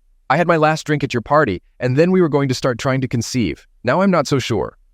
"Are you still planning to get pregnant? That's fantastic," Lana responded enthusiastically. "I stopped taking the pills 3 days ago, but now maybe he's relieved we don't have a child. Who would want to complicate a divorce?" Yana replied, tears streaming down her face. "Listen, he's probably just passed out drunk in his motel room, and we'll sleep it off. Don't worry, you'll soon be filled with little swimmers. Hey, my grizzly bear is calling. I gotta go. Hang in there. I'll call you tomorrow, okay? Take care of Steve. We'll talk tomorrow. Bye." Both women drifted off to sleep. Yana spent a long, lonely night waiting on the sofa for her husband, who never returned. At 3 o'clock in the morning, exhaustion finally overcame her, and she fell asleep. Nick rose early on Saturday, packed enough to stay away from home for several days. Unwilling to face his wife, he headed to a diner for breakfast. As he sipped his coffee, he replayed the events of the previous evening in his mind. He seethed. That damn woman. So I'm not her best lover. I guess that idiot Mark really knocked her socks off. Damn woman. He glanced at his phone and powered it off. Let him figure out where I went, he mused. Nick poked at his ham and eggs, pondering his next move. A short-term question arose. What to do for the rest of the day? Then came the inevitable long-term one. Would he ever return home? Or should he divorce this woman? Divorce? Lord, is this what it's come to? It doesn't sit right, but making a decision now, when I'm furious, might not be wise. Perhaps I should go back and confront that damn idiot again. No, I was lucky not to get caught last time. I need to think. Maybe hitting the golf course would clear my head. That's it. Everything I need is there already. Maybe there I can figure out what to do about my damn disrespectful wife. He joined another couple, having his own cart, which gave him more time to contemplate since he didn't feel like chatting with his cart companion. After the match, he had a couple of drinks, and the first bright spot of the day was seeing his favorite bartender, affectionately known as Susie Q. Susan Bryant was her real name. They always bantered back and forth, flirting playfully. Despite the flirtation, he never attempted to seduce her. Their suggestive exchanges were merely playful conversations. He assumed she was just trying to boost her tips, which indeed worked. Susie Q immediately sensed that Nick's usual carnal banter was absent, and that something was troubling him. When the other golfers left, Nick felt it was the right time and place to continue drinking. Noticing that it wasn't busy, Susie Q approached him. "What's wrong, honey? I miss your usual charm," she started. "Ah, the usual drama at home," he replied. "Come on, darling, you always say that. You can confide in me about anything, sweetheart. That's what I'm here for." Last night, during a game of truth or dare, my wife announced to me and everyone else that I wasn't the best lover she's ever had, he confessed. "Damn, is she upset with you or something? I don't believe for a second that's true about you. The way you flirt with me all the time gets me going," she chuckled. I wish you meant that. I need a hot woman to help me relax a bit, he lamented. Do you think I'm hot? She asked, giving him a seductive smile. Hell yes, but I know I'm just a customer and you're doing your job. I get it, I don't stand a chance with you, he replied. She looked him straight in the eyes and said, You do have a chance. This caught Nick off guard. I wish you'd take seriously that you have a chance. A few years ago, my wife messed up. She got drunk and cheated on me with some idiot. After a lot of soul-searching and therapy, I agreed to take her back, but under certain conditions. One of them was for me to have a couple of hall passes to even things out. She gave you free passes to be with other women? Is that for real? Asked Susie. That was the deal. It's even in writing, he confirmed. I'll never tell my husband he's not the best lover. Whether it's true or not, it's just not something you say carelessly, she declared. Nick, I'm off at 5. If you want to cash in one of those passes, be here, Susan said, observing more golfers entering the room before leaving Nick to ponder her proposition. As she tended to her new customers, Nick thought to himself, God, I always thought she was just humoring me because I tip well. Maybe she was actually offering me something more. Well, Yana agreed to the passes, and Susie Q might be able to give me what I need to regain my confidence. It was 3 o'clock in the afternoon, 2 hours before her shift ended. Nick decided against sitting in a bar, getting drunk, and deliberating on his next move. Instead, he dropped 2 $50 bills on the counter, totaling $58 to settle the tab, waved to Susan, and said, I'll be back. He couldn't shake Susie Q's best attributes from his mind. She possessed eye-catching 36D bosom that drew everyone's attention. Susie Q herself was a stunning woman, several years his senior but didn't look it. To add to her allure, she had a voluptuous and appealing rear. Considering his options, he muttered to himself, Yana never felt the agony of betrayal, the unbearable pain I had to endure. Perhaps she wouldn't be so promiscuous if she had experienced what I did. To hell with it. I'm going to shower, change, and return to the bar at 5 to see if Susie Q is serious or not. At 4:45 p.m., Nick returned to the bar, and Susie couldn't help but smile broadly. She poured him a whiskey and cola, placing it in front of him, and remarked, After that last tip, this one's on me. She added, Bill's here to take over the bar.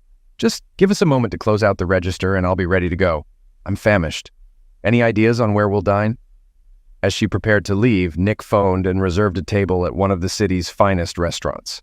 During dinner, he attempted to steer the conversation toward Susie, but she sought a more thorough explanation of why he chose to ask her out. He divulged everything he knew. She revealed only that she was divorced, had been a flirtatious wife, and that this contributed to the demise of her marriage. After dinner, they ventured to a dance club, imbibed a few drinks, and danced. During the third dance, with her holding him tightly, she proposed, Listen, I understand you're trying to be a gentleman, not rushing straight into bed, but I've made my intentions clear. How about we leave here together? Without further debate, the bill was settled, and they headed to her apartment. Care for a drink while I slip into something more comfortable? She inquired. Nick simply smiled and accepted her offer. As she disappeared into the bedroom, his breath caught in his throat. He managed to utter, My God, you're stunning. She emerged wearing a Steelers jersey and nothing else. She reached up, placing her hands on the back of his head, drawing him into a passionate kiss. I'm glad you approve, she murmured as she guided his hand to her most carnal area. Susie led him toward the bed, kissing him fervently and disrobing him along the way. Would you consider staying the night? We'll need some extra time as I hope you'll explore every carnal possibility, she purred seductively, reclining on the bed. They passionately caressed and stimulated each other. He had never encountered a woman who derived such pleasure from pleasuring a man. They reached climax simultaneously. Did you enjoy yourself? She inquired. It was incredible. Truly amazing, he replied, struggling to find the right words to encapsulate the experience. I'm thrilled you had a good time, but the same rule applies to guys. He appeared embarrassed, so she added, Promise me never tell your woman she's not the best.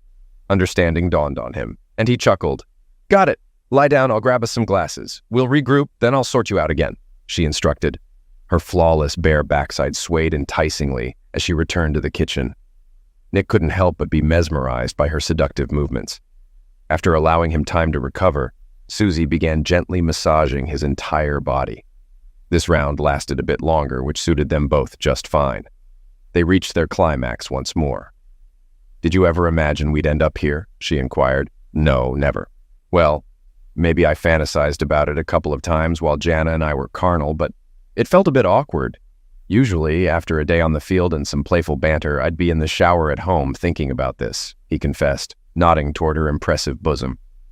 Susie giggled, then added, I never thought it'd actually happen either.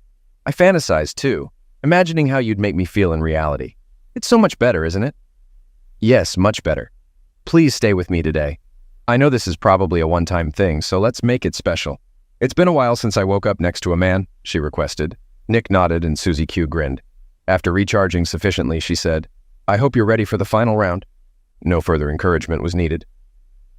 The next morning, Nick awoke to the aroma of bacon. Susie Q had already prepared coffee and breakfast as he strolled into the kitchen, fully dressed. Is all this necessary? He questioned.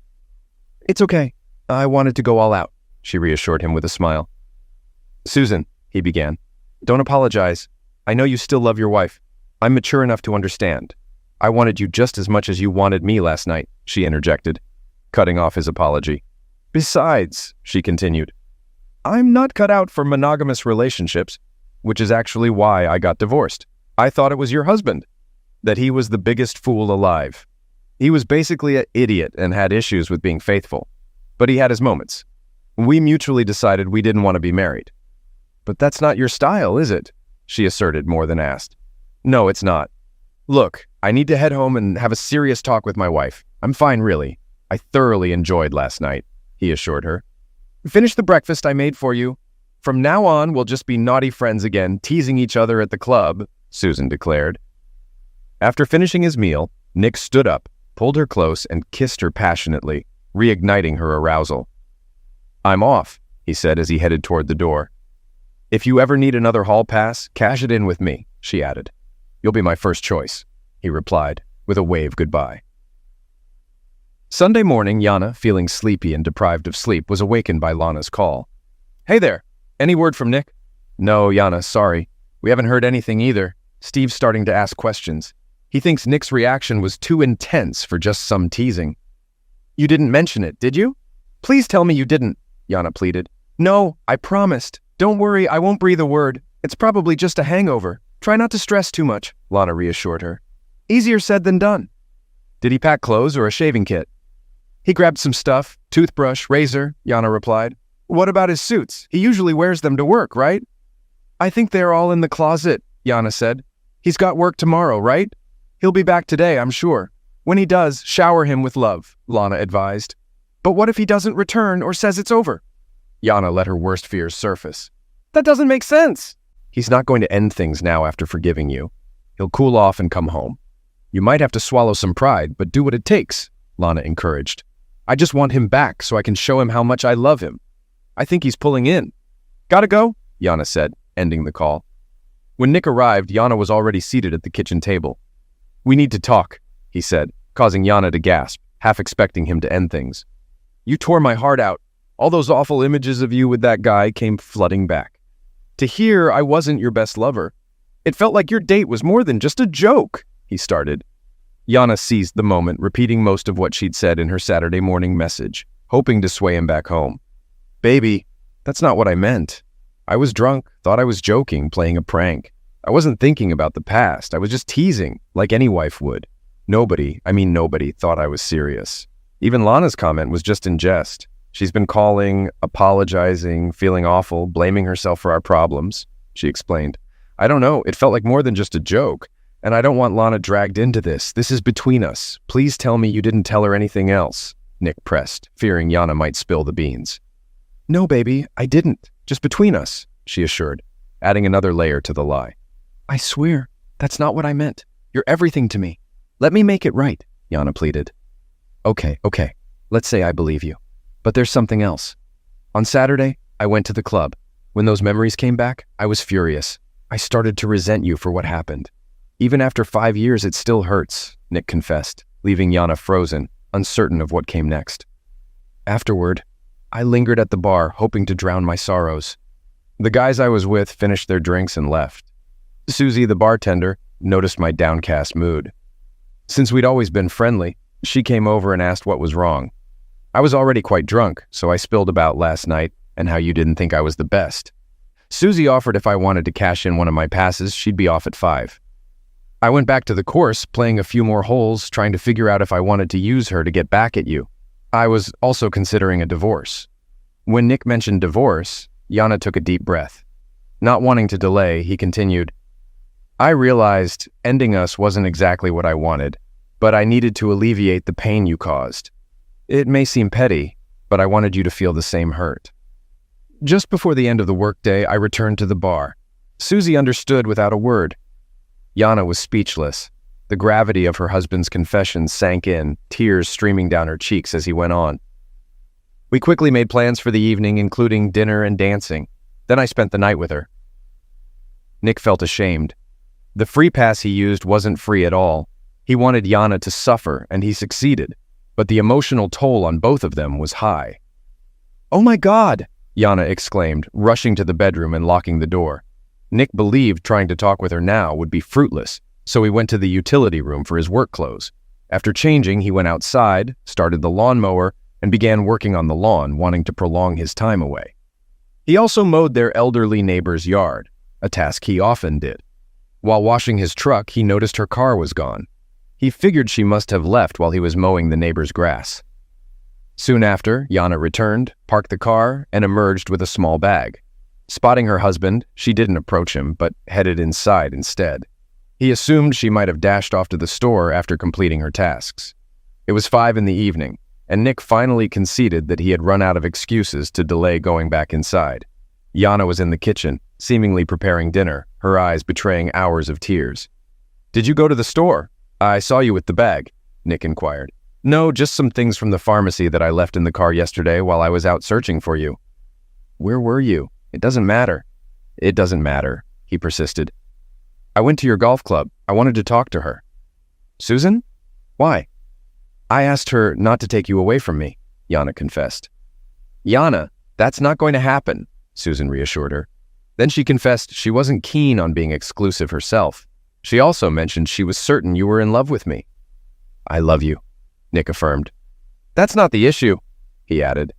She also asked if I truly said you weren't my best ever in front of our friends. When I nodded, she questioned whether I was in my right mind to say something like that or just being foolish. I told her I meant it as a joke. She said there's nothing funny about that, especially in front of friends. Damn! Are you ready for her advice? When I said yes, she shared a couple of insights. "What were they?" Nick inquired. "I can't disclose it. It's a secret pact among women," Yana replied, a smile finally breaking across her face. After the truth or dare fiasco, Susan shared that a woman should always uplift a man's ego, particularly in public. "Tell him and others, too, that he's the strongest, the most handsome, the smartest, and tops the list. The best lover in the world. Just like you love to hear that you're the smartest, most beautiful, hottest, most loving wife there is. It doesn't have to be entirely true. It's his belief that you see him that way that matters. He wants to be your hero. Let him. Yes, and one more thing. Look at him with adoration in your eyes. I'm just saying, don't let him know our secret, or it will only make things worse." "Baby, I'm at a loss for words," Nick began, attempting to steer the conversation back to civility before anything else was said. "Answer me. Do you still want to stay married? I love you, and I'm certain I want us to remain together. But Friday shattered me nearly as much as it did 5 years ago. My ego needed a boost, and fueled by drinks on Saturday, my wounded pride led me to exploit the promise you made when we agreed to stay married. I understand what I promised. 5 years have gone by, and I thought we no longer needed to settle the score. Baby, He started, but Yana cut in. "No, don't apologize. I made this agreement. I just didn't anticipate how much it would hurt if you chose to act on it. Nikki, I'm so sorry for causing you this unbearable, enduring pain. I feel awful imagining you in her bed, doing to her what should only be done with me. This mess we're in is my fault. I have to own up to it. I'll accept the consequences of my mistake. I just want to remain your wife." Instead of a verbal response, Nick opened his arms and Yana rushed into them, embracing him desperately. "Nikki, are we okay now?" "I agreed to a few hall passes, but I don't think I can handle it. If you're going to continue with this bartender, only you know the answer for sure. Since I never asked for details about when it happened, I was too devastated to ask at the time, even during our counseling sessions. I didn't inquire if there was more. I suppose I didn't want to know if it was worse than what I already knew, the thing I was going to divorce you over. I wanted your actions to be a forgivable mistake. Was there more to it than I already know? Yana gasped, struggling to maintain composure and avoid breaking down. She mentally weighed each possible answer and its potential consequences. What? Is there more? What haven't you told me? Nick asked, his tone irritated yet tinged with fear. The moment of truth has arrived. Yana confessed to her drinks-induced, lust-driven bacchanalia, which provided her with the most fulfilling carnal experience of her life, that she cheated with 2 men, not just one. She was certain that revealing this fact would likely lead to losing her husband, or she must summon every ounce of strength, look him squarely in the eye, and lie convincingly. Yana had been pondering how to answer this direct question for 5 years. She reasoned that disclosing everything would inflict even greater pain on Nick, and likely end their marriage. Neither option was acceptable to her. She concluded that this would be her burden to bear, a sacrifice she must make to salvage her marriage and shield it from unnecessary agony. Though initially taken aback, her response came promptly and didn't seem fabricated. He had no clue she'd been preparing for this moment for so long. She lied as if her life depended on it. No, my love. I gave that idiot access to my body once. Let's call it even. We both need to let this go or it will destroy our marriage. If you can truly forgive me and let go of my past mistake, I won't breathe a word about your encounter with Susan. I need this to be over. Do we understand each other? She pleaded with her eyes. Yes, I need it to end too. What we did to each other caused immense pain. I agree that if we keep dwelling on it, we won't survive. I don't need passes anymore, he said. I love you, he continued. I love you more than you realize. I'll never again make you doubt that you're my best at everything, she replied. Both of them set aside the events of the previous weekend and those from 5 years ago. There will never again be a reason to dredge up a malignant past. In the days following their reconciliation, best friends Yana and Lana continued to confide in each other. They both agreed they needed to bury the truth of the past for their marriages to thrive. They pledged to never speak of their past indiscretions or their consequences again. An unexpected outcome of Yana and Nick's conflict was that Lana woke up to the dangerous path she was on, and it scared her. She intentionally changed her interactions with other men. Steve noticed the change in Lana's behavior and questioned her about it. She explained that she realized she had been taking him for granted and was determined to fix their relationship. Steve also noticed an increase in the frequency and intensity of their carnal encounters. Was Susie Q's wise advice passed on to Lana? 3 months after their reconciliation, Yana's birth control failed, and she became pregnant. Nick was overjoyed. Their new chapter as a loving family began without looking back. A year after the truth or dare incident, Ron got blackout drunk while golfing with Steve and revealed his affair with Lana. Steve's reaction was immediate. He punched Ron, knocking him to the ground. Ron's golf bag was thrown off the cart, leaving him on the 16th tee. Returning home, Steve confronted Lana, who immediately confessed and begged for forgiveness. Steve moved out for several months, weighing his options. Ron and Lana had agreed that it would be detrimental if Steve found out about the affair. Ron accepted a settlement from Steve, regretting his actions. Lana's ordeal scared Yana, but Lana managed to survive the divorce and start anew as a single mother. Years later, Lana met a man she had previously encountered at a work convention. They started dating, got married, and relocated to his home state. The once close friendship between Yana and Lana suffered due to deceit, now reduced to occasional Christmas cards and random phone calls. Only 4 people knew the truth about Yana's indiscretion.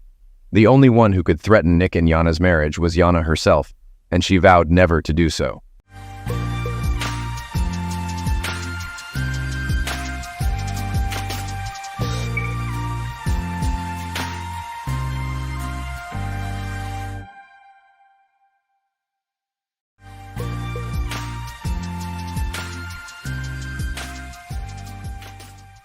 I'm 43, and my wife, aged 40, and I've been married for 16 years. We have a 14-year-old daughter and a 9-year-old son. Our marriage had a challenging start, but we got through those tough years and emerged stronger. We married young, lacking some maturity, but our love helped us conquer any challenges. I'm not entirely sure if this was wishful thinking. My wife has been a manager at a large advertising company for 3 years, and I've been an engineer for 7 years. Both our jobs pay well, providing a comfortable lifestyle for our family. We are a close-knit family, always making time for our kids to create cherished memories. Despite being a good dad and husband, I was shocked to discover my wife's long-term affair, despite some mistakes I made. Now, on to the discovery. My wife became distant, especially in the last 2 challenging years. She constantly compared me to her boss, who seemed to handle things better. I couldn't read her mind, unlike her boss. I didn't take the initiative to plan dates and make her feel special, something her boss did for his wife. I asked her what she wanted to spice up our love life, but her response was vague. I needed to already know and do it. Feeling clueless, I researched and bought books, but my attempts were met with disappointment. Unbeknownst to me, it wasn't me who was fixing things all along. We were close to her boss and his family, spending time together at barbecues, family outings, and other activities. I confided in her boss about our marital problems, thinking he was a good person. Back to the discovery, I grew emotionally tired from my wife's demands to improve our marriage. One night, she laughed and giggled while texting someone, and when I tried to peek, she angrily pulled away. Suspecting an affair, I made the mistake of asking her directly the next day, but she vehemently denied any wrongdoing. Unable to access her phone initially, I later obtained it and discovered deleted texts. Although some conversations seemed inconsistent, I gathered bits and pieces of proof, confirming the affair with her boss. Instead of confronting her immediately, I waited, feeling devastated and concerned about the kids. Despite the pain, I didn't want to give up on the marriage. So, 3 days later, I purchased How to Help Your Spouse Heal from an Affair with the hope of saving our relationship. Planning to talk on a Saturday, she claimed an emergency at work, which seemed suspicious. Unable to confirm, she returned home late on Sunday, avoiding questions about her delay. I suffered, but she seemed indifferent. Desperate for stability, I contacted her boss's wife, who was as shocked as me. We decided to gather evidence on each side and compare. I snooped on my wife, and she did the same with her husband, easily finding undeniable proof.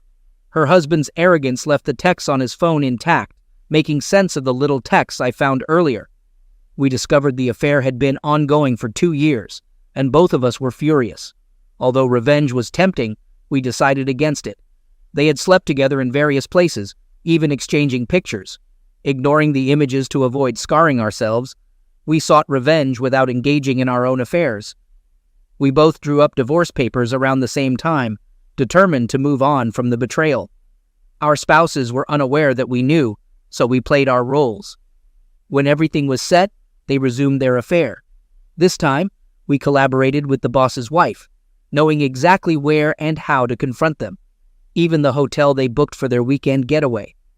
I personally went there with the sheriff, waiting in the lobby while my wife was called down from a room, dressed in a bathrobe. Despite the distance from our home, it wasn't too far. The sheriff asked for her confirmation, and she was served after confusedly affirming her name. It was satisfying to see the shock on her face, but I walked away without rubbing it in. She grabbed my arm, demanding to know the meaning. I told her about the affair and I'm leaving. Simple. She screamed, pulled my arm, and the sheriff had to intervene, telling her to release me. She started crying, but I left quickly to get home. My wife informed her boss, and he panicked, being served at home. We didn't give them time to recover.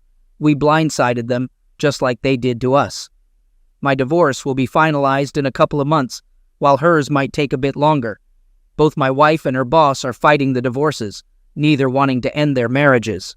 The excuses I hear are that they never intended to leave their spouses. It was a purely clean affair, nothing more. People have worse affairs and still come out with a great marriage. They messed up and would like a chance to fix the situation. I asked my wife about the outcome, and she said she was going with the flow, acting completely out of character. I called her an idiot. People around me criticize me for not giving my wife another chance. My kids know what's going on, age appropriate, and they support me, but wish we could stay together. My resolve is slipping, especially since we still live in the same house, and my wife is going to therapy and reading the book I brought. She says she's remorseful and will do whatever it takes. All I tell her is that she's sorry she got caught, and that's all I need to know. She called me a bitter, resentful person who can't look past all the negativity. She apologized later, but I know that's how she feels. The boss's wife and I still talk, which my wife hates. She thinks I might have a revenge affair, or her boss's wife is the reason I won't give us another chance. She has asked me repeatedly to initiate no contact with her boss's wife, just like she did with her boss.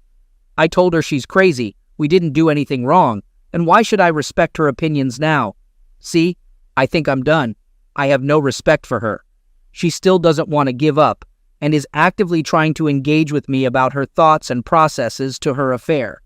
I see them as excuses, so I don't entertain her. She wants me to do therapy with her. I've read many places where the therapist blames the sufferer, so I said hell no. She wants me to read infidelity books with her. What's the point if we're going to divorce anyway? She wants to be with me. I told her she's not going to manipulate me with closeness. She says it's not manipulation, just showing how much she loves me. I corrected and said love me now. People around me, even my mom, are frustrated, saying people make mistakes, and my wife realizes through her mistakes that she truly does love me. I tell them I won't be anyone's fallback plan. I feel bad for treating her the way I do, but I still love her even though there's hate. Am I being unnecessarily cruel to her? She's trying hard, but I just don't care. Should I reconsider the divorce? People are saying I'm moving too quickly and might regret it. Is that true? I don't know what's real. Update. Thanks for your concern, guys. My wife and I are in a sort of good place, but we're not reconciling. I'm still divorcing her because her affair was too long for me to get over. If it had been a one-night stand, that would be a different story. But no, 2 years is just a slap in the face. I've gone to a few therapy sessions with her because I'm not a monster and still love her. One session was very good and made me understand her remorse. She hasn't handled the fallout perfectly, but she's been trying pretty damn hard. The second session was a mess of her being upset with me for continuously contacting the boss's wife and her being afraid of a revenge affair. It was the angriest I ever was through this whole mess, and we argued a great deal later because I refused to do what she wanted, which is no contact with the boss's wife. That was resolved when I promised her that there will be no revenge affair. I know I don't owe her anything, but she's still my wife until our divorce, and I still want to hold true to my commitments. I've attended more sessions with her to check on her progress. Yes, this therapist handles both individual and marriage counseling. No, I'm not attending these sessions because I secretly want to save our marriage. I just want to witness my wife's progress and be involved if needed. After the divorce, I'll step away gracefully. The boss's wife is still leaving her husband, and he's still resisting the divorce. She's as determined as I am, and I'll admit we confide in each other during low days. I still don't see any affair. We're just on friendly terms. She's a strong, independent woman who doesn't tolerate nonsense. My kids are doing well. They understand that divorcing doesn't mean we love them any less. They don't want a divorce, but they understand why it's necessary for us in an age-appropriate way. My wife no longer works at the advertising company. She resigned after I served her. She's strictly no contact with her former boss. According to her, she sought help on forums to save the marriage. I've been reading a lot here, and initially, I didn't get why people stayed with adulterers, but after seeing my wife work hard to be a better person, I can see the temptation.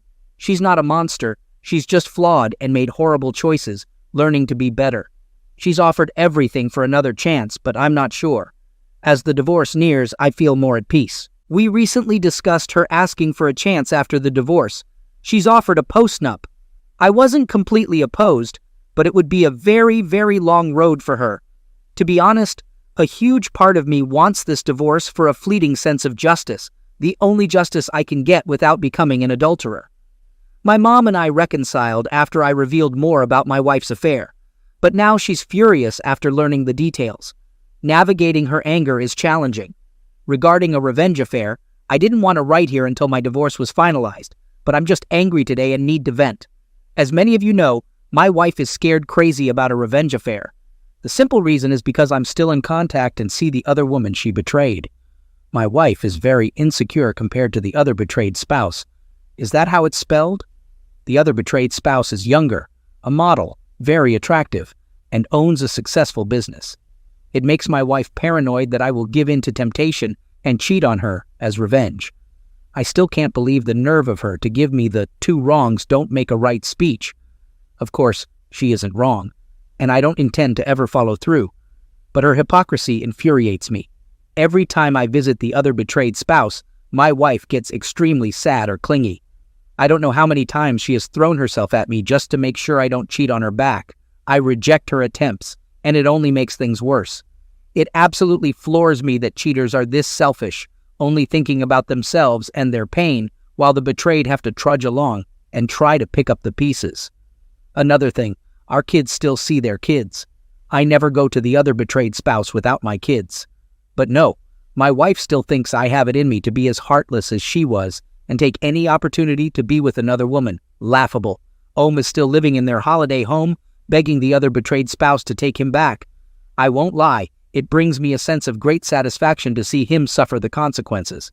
He hasn't tried to threaten me because of how much leverage I have on him. He is allowed to visit his kids anytime he wants, but doesn't want to see me, so he makes sure I'm not around and then visits. I pity the guy, honestly. Currently, my wife has been extremely apologetic. She's been showing me a lot of affection, but I've been ignoring it because I'm not in a good place. We have a therapy session today, and I plan to express all the pain and hurt I've endured because of her. The rage I feel is becoming overwhelming. Update. During a recent therapy session with my wife, she asked for more time to win me back. She had several reasons why I should at least try to participate in recovering our marriage, not necessarily reconciling. I kept pointing out that she's only trying now because of the fallout from her affair. If she was still with the other person, she wouldn't be making an effort.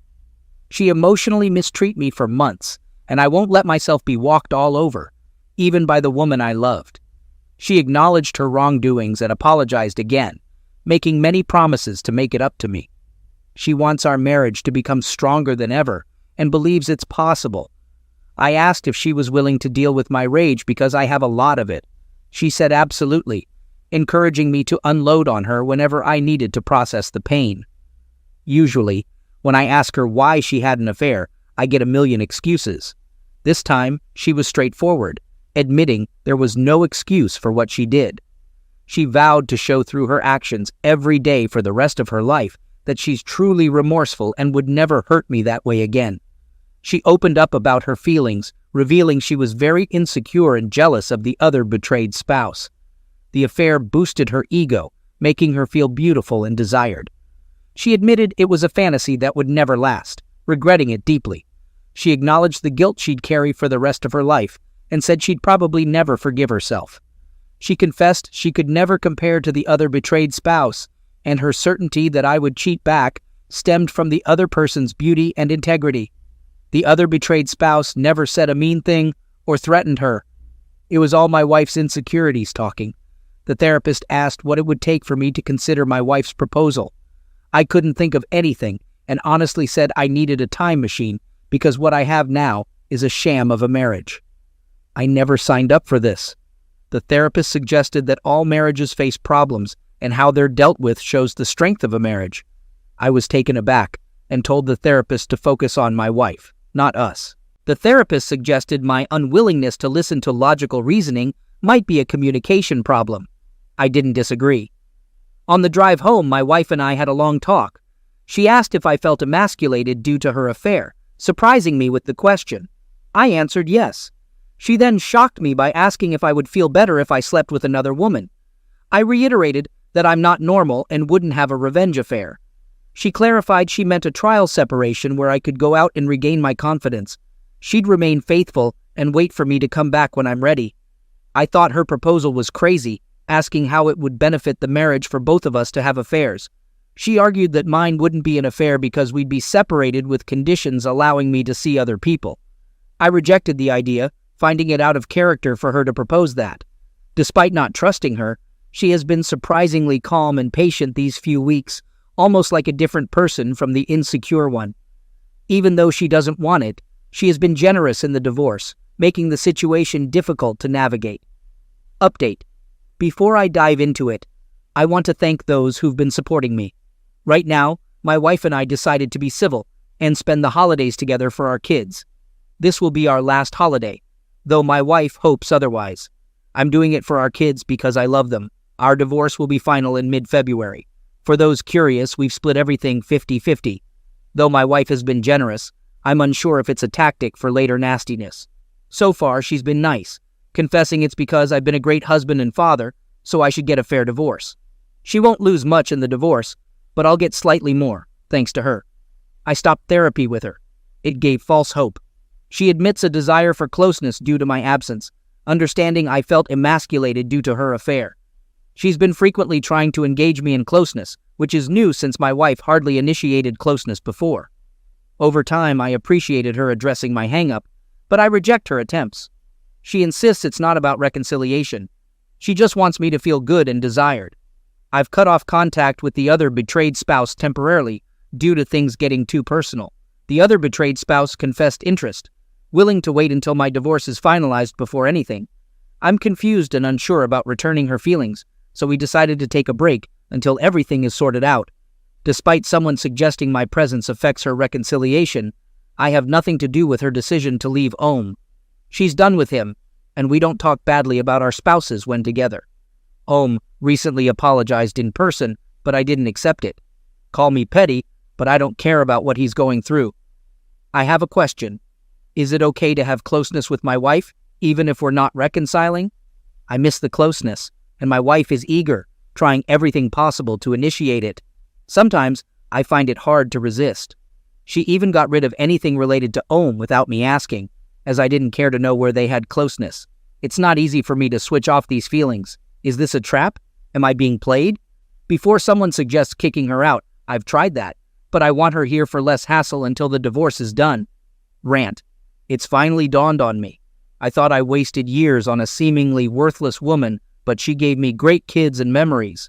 I won't forget that, but I now understand I can do better than her. I've received advice and finally understand I deserve better. She treated me poorly when another man showed her attention, investing her energy in him. Only now, when I'm over her, does she try everything to keep me and invest in us. Now she wants me to be happy, even being adventurous in bed. While our previous closeness wasn't perfect, I liked it. I realize I've missed out on a lot through her texts with Ohm, knowing just the tip of the iceberg and how graphic their encounters were. Now she values my boundaries, sees me as the king she should have before, but it feels fleeting. She's transparent and brutally honest, expressing regret for the affair. I see her constant look of shame and hopelessness when I'm unreceptive, making me hate myself sometimes, but it's necessary. Why can't I see this as a positive thing? Why can't I judge her for her remorseful actions? Many people have long-term affairs and come out stronger, right? Why am I basing decisions on emotion and not mature objectivity? Someone else might get the improved version of her while I navigate another uncertain relationship. Why not fight for this when everything seems to point to something good in the future? I've been given these lines and have one answer. I won't accept disrespect. Maybe I was willing to in the early stages, but I woke up from that quickly. This is for the people who pumped me and regularly asked about my situation. I'm going to enjoy this Christmas with my entire family and then move on from my wife. I decided to stop listening to the nonsense I created in my head to keep my wife's control over me and move on entirely from the idea of her. I won't be dating her or giving us another chance. We are over for good. I like to say my wife isn't a villain, and that's true. I want her to be happy, but it will never be with me. She has shown me that. I called the other betrayed spouse today and offered her dinner after the holidays for her support when I hit rock bottom. She said she would love to. I know this doesn't happen often, but we really supported each other throughout all of this, and I owe her thanks. Before people start talking about how much I planned this with the other betrayed spouse, I honestly did not. My emotions have been so screwed up these few years that the very thought of another woman never crossed my mind. And it's dinner, nothing else, unless we both want it. But the closer divorce gets, the more I realize I actually have options. And one option has been right there. What about Ohm? I don't give a flying FK about the dude. I do not think I will marry again, and I will tell this to any woman. Although my divorce hasn't been much of a hassle, I am losing a lot of money. Still, the whole idea of marriage just seems like a sham to me now. Sorry for being so cynical right now. I don't want this post to offend anyone, but I'm still jaded. I gave my best years to this woman, and I'm starting to realize how little I got back. Update. Officially divorced. It's been a long time coming. It's over. My ex and I have officially separated for good. It happened almost 3 weeks ago, and for a few days after, I grieved like I lost a loved one. It hit me extremely hard that my marriage failed so spectacularly. I never cried that hard, ever since I discovered the affair in the first place. I raged a lot too, definitely one of my lowest points. Everything has been organized for my ex, partially for the kids' sake. She moved out of the house and I'm looking to buy her out of her part of it. She lives in an apartment now, a big downgrade for her which depresses her. She is still going to therapy, still invested in reading and studying infidelity. I don't know exactly why. We've had long talks leading to and after the divorce, minimal physical contact. I know I shouldn't entertain her now, but she's still the mother of my kids, and I want us to be good co-parents. I'm nothing if not logical about the situation, largely thanks to this community and others. Of course, it's the same tune. She wants to reconcile, and I think it's too risky for me to put myself in that situation again. Unfortunately, I'm not in the mood to give her that gift. This past weekend, I accompanied the other betrayed spouse to dinner with no intention other than enjoying each other's company and chatting. We talked about all sorts of things. Things got flirty between us, and I must admit, I was very reluctant to entertain the rapidly changing mood. Well, I guess I should say the night ended in a very passionate way. Sorry for TMI. It was probably the most perfect closeness I've ever had. OBS is very much a giver and spades above my ex. I did not intend for it to go that far, but the other betrayed spouse and I were willing, and I was as well. I learned quite a few more tricks in the sack. It's the first time I ever had someone that enthusiastic to please me, and not the other way around. Guess I shouldn't call her the other betrayed spouse anymore, as she divorced her ex. But for privacy's sake, I'll just use that. I do not think we will take our relationship further. To be honest, I think the hormones and wine got the best of us that night. She would like to, but I am undecided. I need to sort myself out emotionally, and I think she does as well. I feel very good, though. People might not like hearing this, but the closeness I had with the other betrayed spouse really helped a lot with my residual self-esteem issues. I felt desired, alive, and finally understood what I was missing out on. I will never settle for robotic closeness again. What was more satisfying was knowing that I was not cheating and did not lower my morals. All things considered, I'm very proud of how I handled all this crap. I wasn't perfect, but did the best I could. I'm probably coming out very lucky compared to many BHS, even if I did lose a substantial amount of money in this process.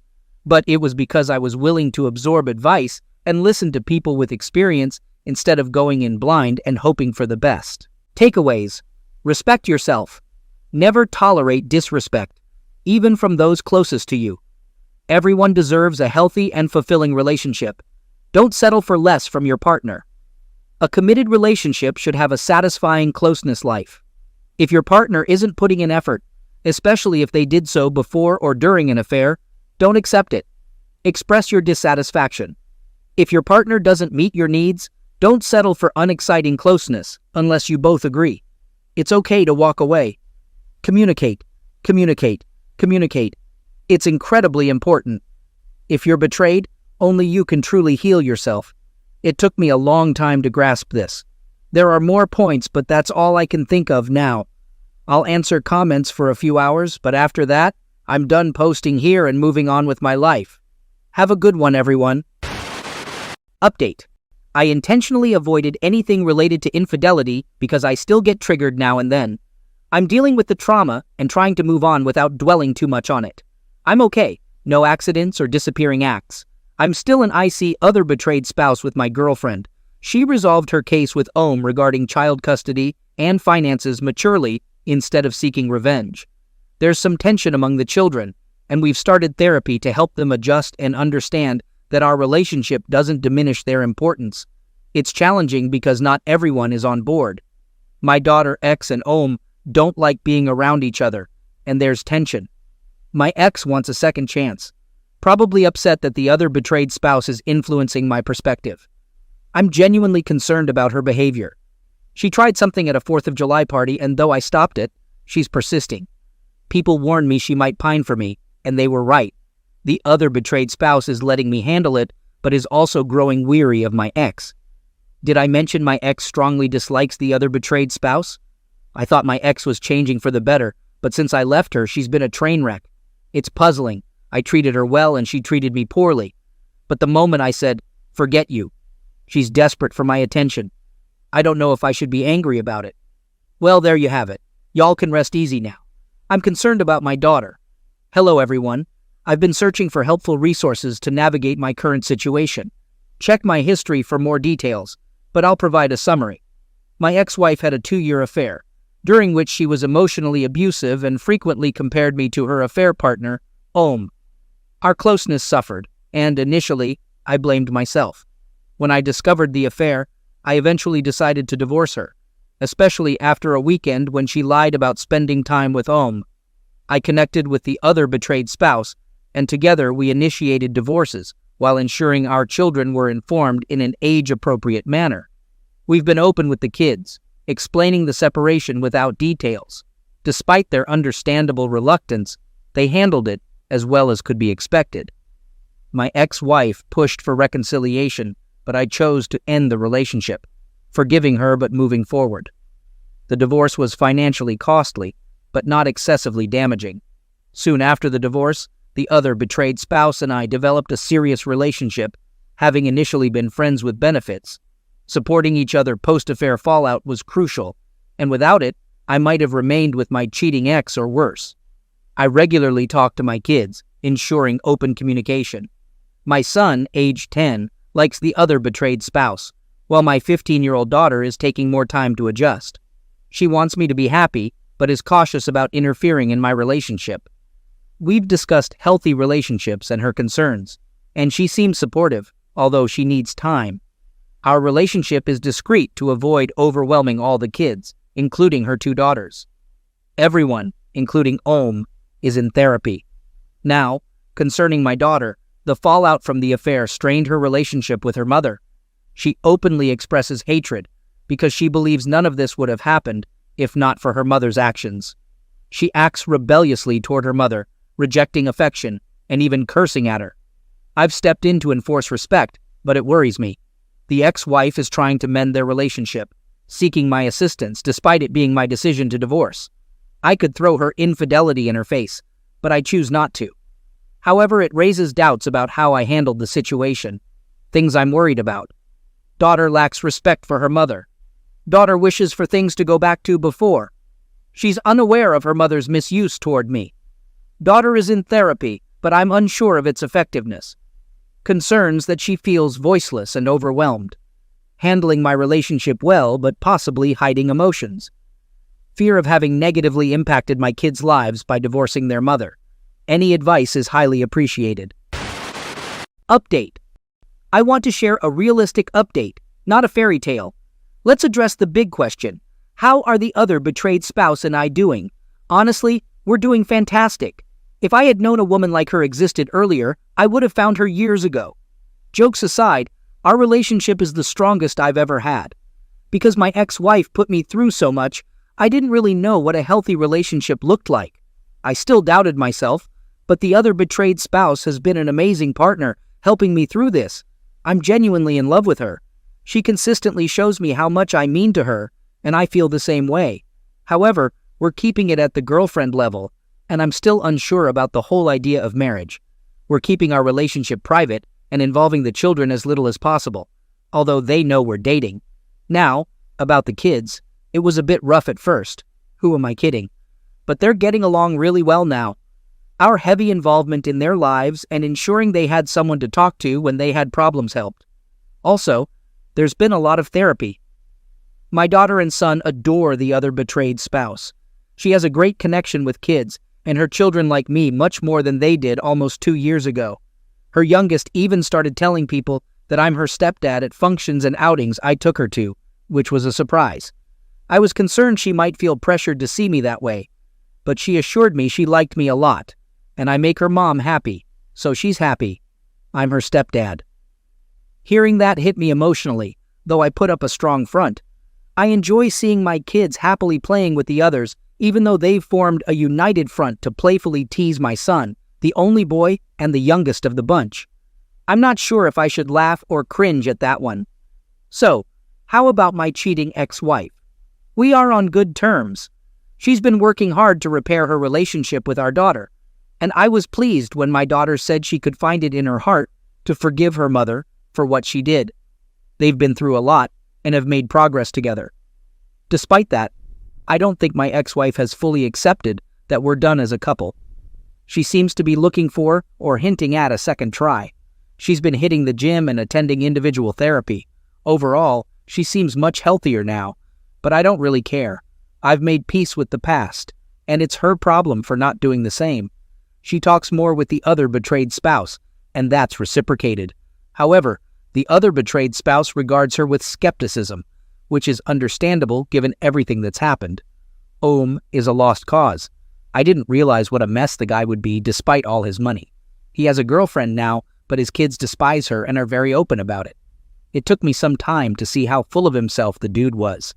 To be honest, I don't like his girlfriend either. She comes off as extremely materialistic, selfish, and callous toward the girls. In conclusion, we're doing better than okay. Don't get me wrong, I had doubts about whether this was the right path, but with a lot of effort from everyone involved, it's turning out splendidly. No happily ever after, just genuinely happy now.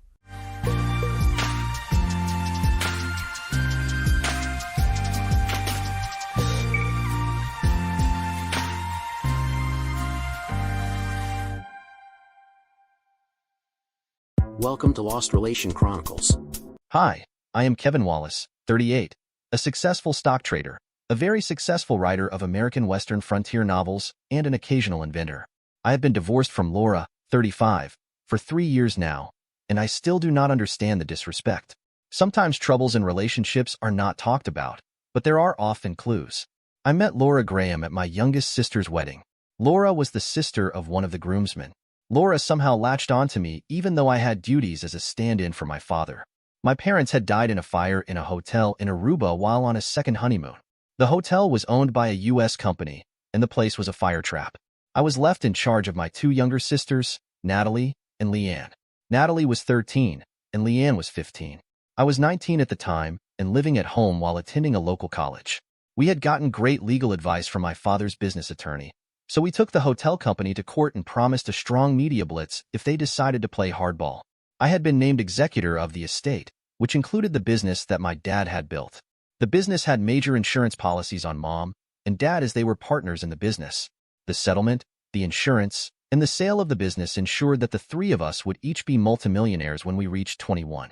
The money also did other things such as pay off the small mortgage on the family home and buy cars for each of us. Each car was in the name of the individual trust. We had the home ownership papers changed to make our trusts equal owners in the house and land. I had the lawyers put all the rest of the money after paying all the bills into equal trust funds for each of us, and for the trust to provide income, but not a complete payout until 25. Then the trust would match the income of the beneficiary. I did not want my sisters to fall prey to gold diggers. The trusts paid for all educational expenses through post-grad work in college if the girls wanted it. They did and used it wisely. I had a full-ride scholarship separate from the trust that was structured to give me a reasonable stipend, and so my trust just was sitting there until I turned 21. I was attending the university in town, so I was at home when needed. Leanne was and is a genius and graduated from high school at 16, got a bachelor's at 19, and an MBA at 20. Natalie is no slouch in the brains department either. She waited until she was 17 to graduate high school. Then she proceeded to blow through college and graduated at 20 with 2 bachelor's and a master's. She got her doctorate in chemistry at 22 and immediately was given a teaching position at a nearby university. She is now a full professor and the head of the chemistry department. She also has 3 chemistry textbooks to her credit. Leanne met a great guy, Brian Donovan, and they married and have a couple of kids and a thriving accounting agency. Brian is a CPA, and Leanne is his CEO. It was at a then 22-year-old Natalie's wedding to Professor James Lawton, M.A., Ph.D., and a major egotist, general gold digger and total waste of space that I was supervising. She loved him, but I made sure she had an ironclad prenup. James just about had a stroke when he found out he could not get her money, but he did sign the prenup. I think he thought he would be able to get around the structures of the trust and the prenup. I told you, an egotistical a-hole. As I was a trustee for the 2 girls' trusts, it wasn't going to happen. It was while at the reception where I met Laura. I was greeting people as they were coming into the reception hall. She was a striking black-haired, brown-eyed beauty. She was also gracious and charming. After she found a seat, she joined me at the door. She volunteered to assist me in identifying assholes' friends and relatives. She stayed by my side all night whenever I was away from the head table. It would have been funny if I didn't enjoy it so much. I felt a connection right away. After the dinner, the dancing started, and other the dances with my sisters. I danced with Laura every dance I was on the floor. When we weren't dancing, we were sitting together talking. She was a newly minted high school teacher. She taught AP English and creative writing. She was also a successful writer of several romance novels. She also knew of my writings.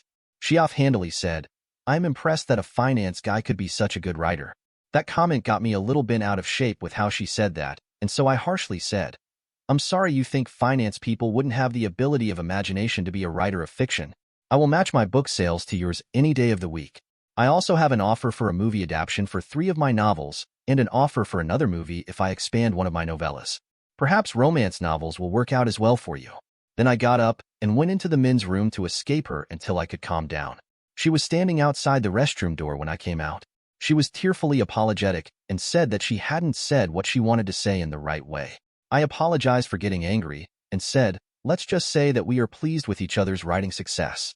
"Okay, but I really am sorry for sounding like an egotistical snob. I already knew about your books. We have the same agent, and my publisher throws your numbers in my face to get me to write more salacious parts into my books. When I tell him that not my style, he gets upset. But my royalty checks keep coming in, and he always offers a new contract when I fulfill the current one. I'll talk to Jason Trent, our agent, and when you finish your next contract, you should have him put it out to other houses for bid." That is what I did when my last publisher's rep started to denigrate my writing. The publisher called and asked why I was shopping for a new publisher, so I told him. "I got a new rep, a bigger cut, and all of the copyrights and movies rights." I added, "I make a lot more per book, and now that I have the publisher's support, I am writing more. Do you think it will work? I have one more book to complete this contract.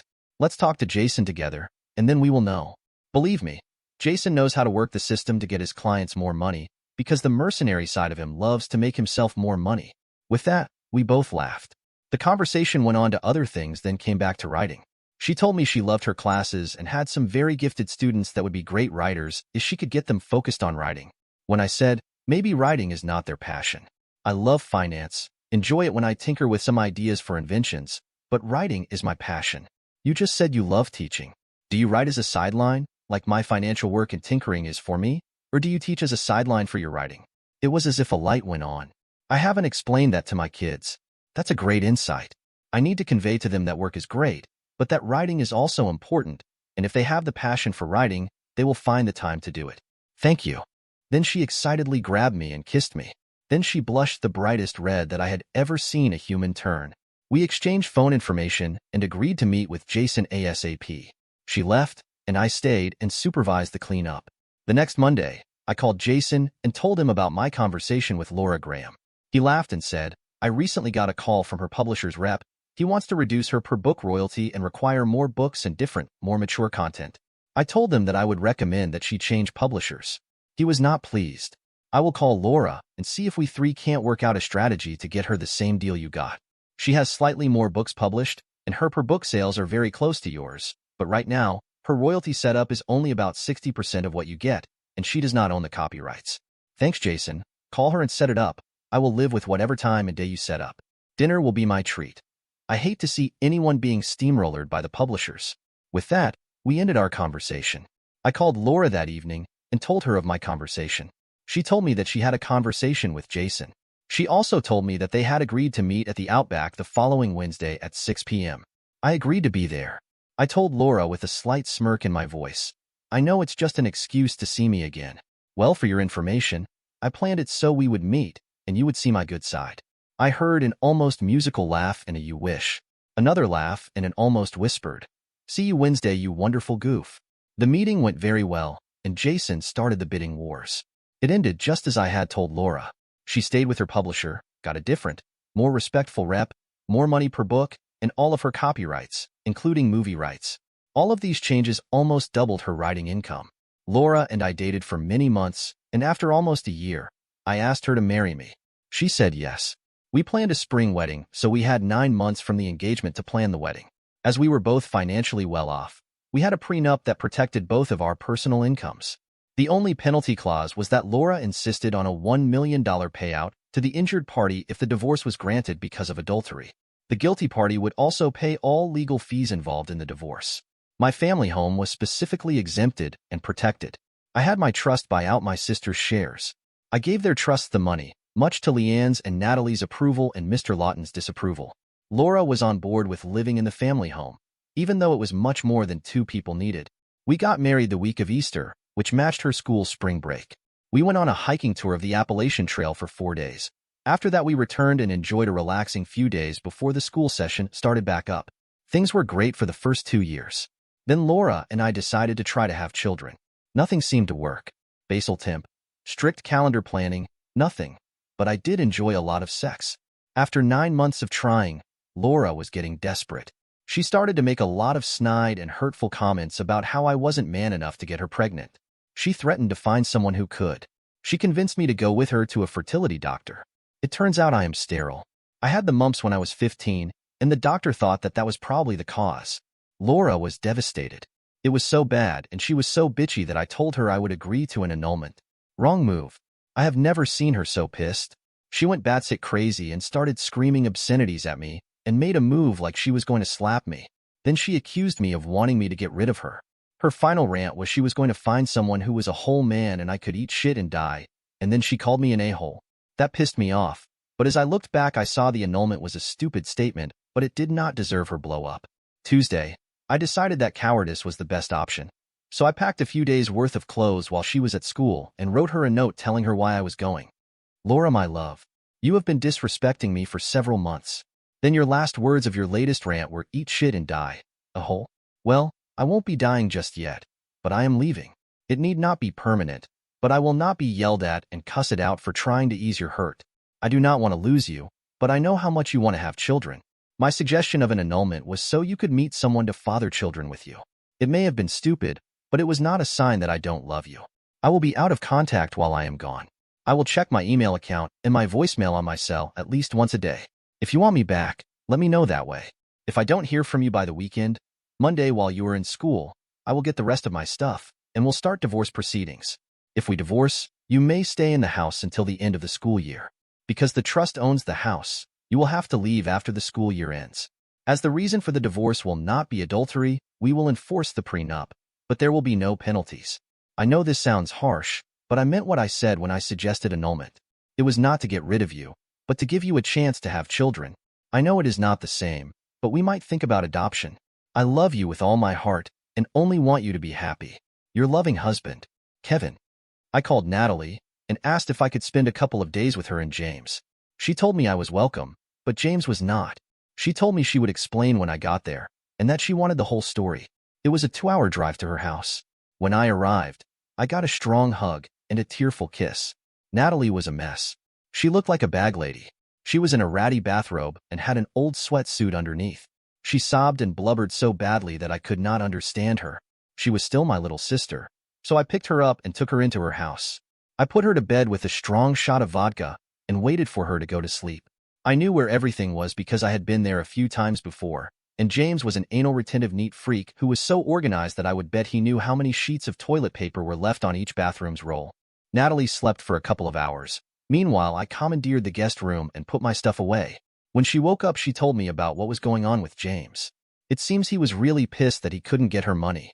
He bided his time, and when he saw his chance, he emptied their bank accounts and took off. He had been gone for a week when I called. I told Natalie that I would release some of her trust to replace the money if she needed it. She just laughed. You were right about the a-hole. All that was in the accounts was the last paychecks for each of us.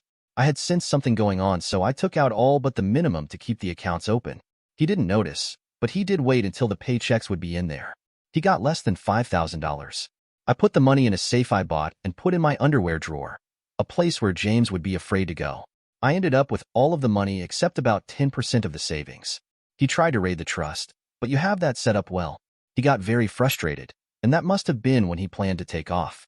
He also said I was lousy on the voicemail message that he left me. Then she started to sniffle again. I held her and she calmed down. Once she was calm, she wanted to know what was going on with me. I told her the entire sorry story. As I was telling it, it sounded like a lame fairy tale, but I was hurt by Laura's rant. Natalie looked at me and said, Kevin Lee Wallace, I knew I was in trouble when she used my full name. You are such a stupid man at times. I'm sure Laura wanted your child, not just any child. Then she piled on. I thought that I was stupid about James, but you hurt a woman who loves you. She got mad because your suggestion seemed to indicate that you did not want her anymore. You go to bed tonight and think about that. I'm going to call her after supper and talk to her. If you were right, she won't care where you are, but I will bet you she wants you home tomorrow. We ate, and I turned my phone on, and there were no messages. I fired up my laptop and checked my email. No messages. I went to sleep. I had several very bad dreams. It was not a restful night. Over morning coffee, Natalie told me she talked to Laura. Laura was pissed and said I could stay away until hell freezes over. Then she would bring a blowtorch. You, my dear loving brother, are in deep shit with your wife. You need to do some major but kissing if you want the marriage to continue. I said, after you telling me that, I think I'll see a lawyer. I was mad because of her rant. Now she is continuing that rant. I don't want a divorce, but I guess I am going to get one. I apologized for my mistake, and she says too bad, so sad. Go to hell. Next time you talk to her, tell her to be out of the house in 30 days, or I will have her evicted. I continued. I know you are trying to help, but I will not be a whipping boy. She wants to be mad. Tell her to expect to be served as soon as I can contact a lawyer. I won't put you in the middle, so I will leave this afternoon. I won't tell you where I am going, so you won't have to lie to Laura about not knowing. You said I was stupid. Maybe I was, but I do not deserve the screaming banshee that bitch was when she cussed me out. I won't be hurt like that again. I know my thought of an annulment was really stupid, but I apologized. She hasn't. I left that afternoon and went to Chicago and rented a hotel suite on Lake Shore Doctor that overlooked Lake Michigan. I checked my phone and email. No messages. I called my publisher and asked for a Chicago-based lawyer. I did not tell them why. I called the office they recommended. I was told that they had an office in our home city and I should contact them. I finally decided to go back to the house and get more clothes. When I arrived back in town, I thought I would call and see if Laura was home. She shouldn't be, as it was midday on a Thursday. Surprise, a voice I recognized answered. I said, "Hi James, get the hell out of my house, because what you did to my sister means when I see you I will beat you as bad as I can without killing you. And if my cheating wife is there, she can leave with you. I am in town, so you have less than 10 minutes to escape." When I got to the house, no one was there. I called Laura's school and was told she quit and left about 5 minutes earlier, saying she got an emergency call and had to leave. I called Natalie. I told her that James and Laura were together running from me. She laughed. My next move was to call the local offices of the Chicago lawyers and set up an appointment. It was for the next day, Friday morning.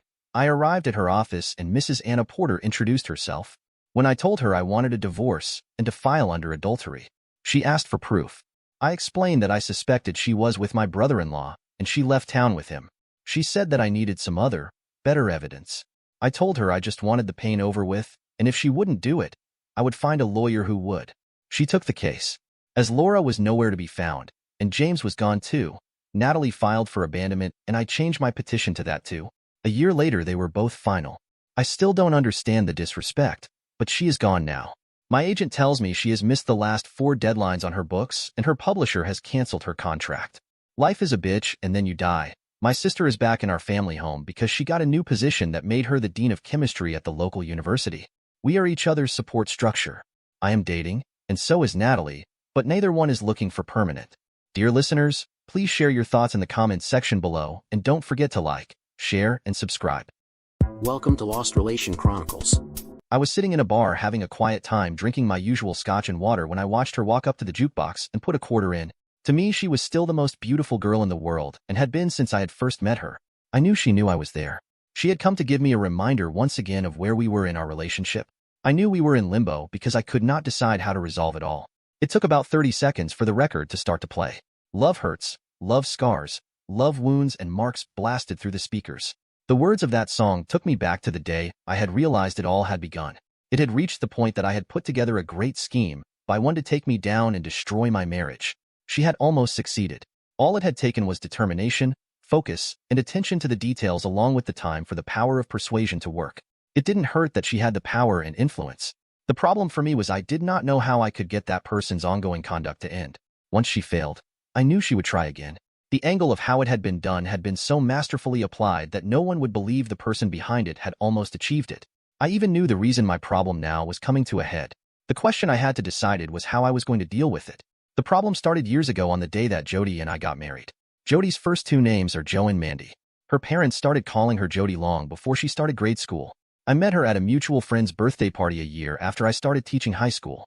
I wasn't looking for love or a relationship and had stepped in to break up an argument between her and her date. I got them parted and had escorted him off the property by suggesting he go home and come down from whatever he was high on. As I watched him drive off, I called the local police station and warned them that he was driving under the influence of something. I have even given them the make, model, and plate numbers. When they pulled him over with his anger still raging, he had decided to swing at the police officers. That was his first mistake. That allowed them to search the vehicle, and they found enough drugs to charge him with possession with the intention to sell.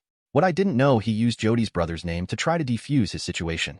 Since Jody had come with him, I offered to give her a ride home when the events started to wind down.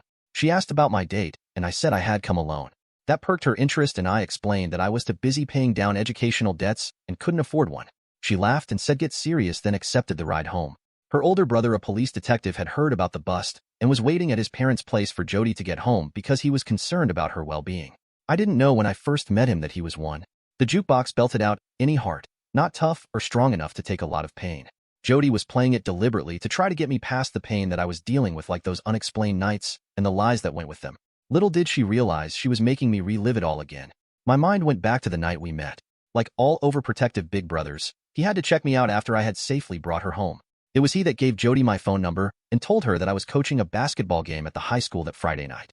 Jody came to the game with her parents only to watch our team get beat badly because two of our best players were carrying out their anger to each other over one of the school cheerleaders that the two of them were chasing. Team spirit went out the window during the first half, and we were down so far, we couldn't recover.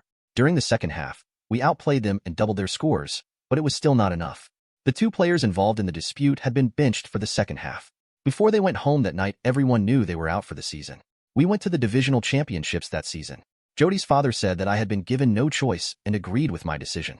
The two players had allowed their dispute between the two of them to destroy the unity of the team. The next day, Jody and I met for lunch, and that began our relationship. She had wanted to thank me for how I handled the situation with her former boyfriend. Jody's personality to me was addicting, for she seemed to find humor in everything. 8 months later, I asked her father for his daughter's hand, and he gladly gave me his blessing. The jukebox boomed. Takes a lot of pain, love is like a cloud, holds a lot of rain, love hurts. No truer words could have been spoken to me, because in the solitude of my mind, that's where it sat. Each day at school, I saw the smiling faces of young couples in love, and it reminded me of innocence that Jody and I once had. Slowly, I had begun to figure it out. Pat Robertson's son and I were about the same age.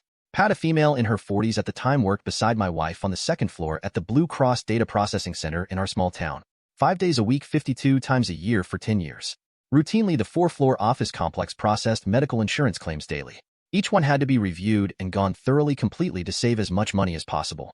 It was surprising how much was refused by a simple thing such as improper coding. Blue Cross was able to cut its responsibility for claims by 10% on that alone.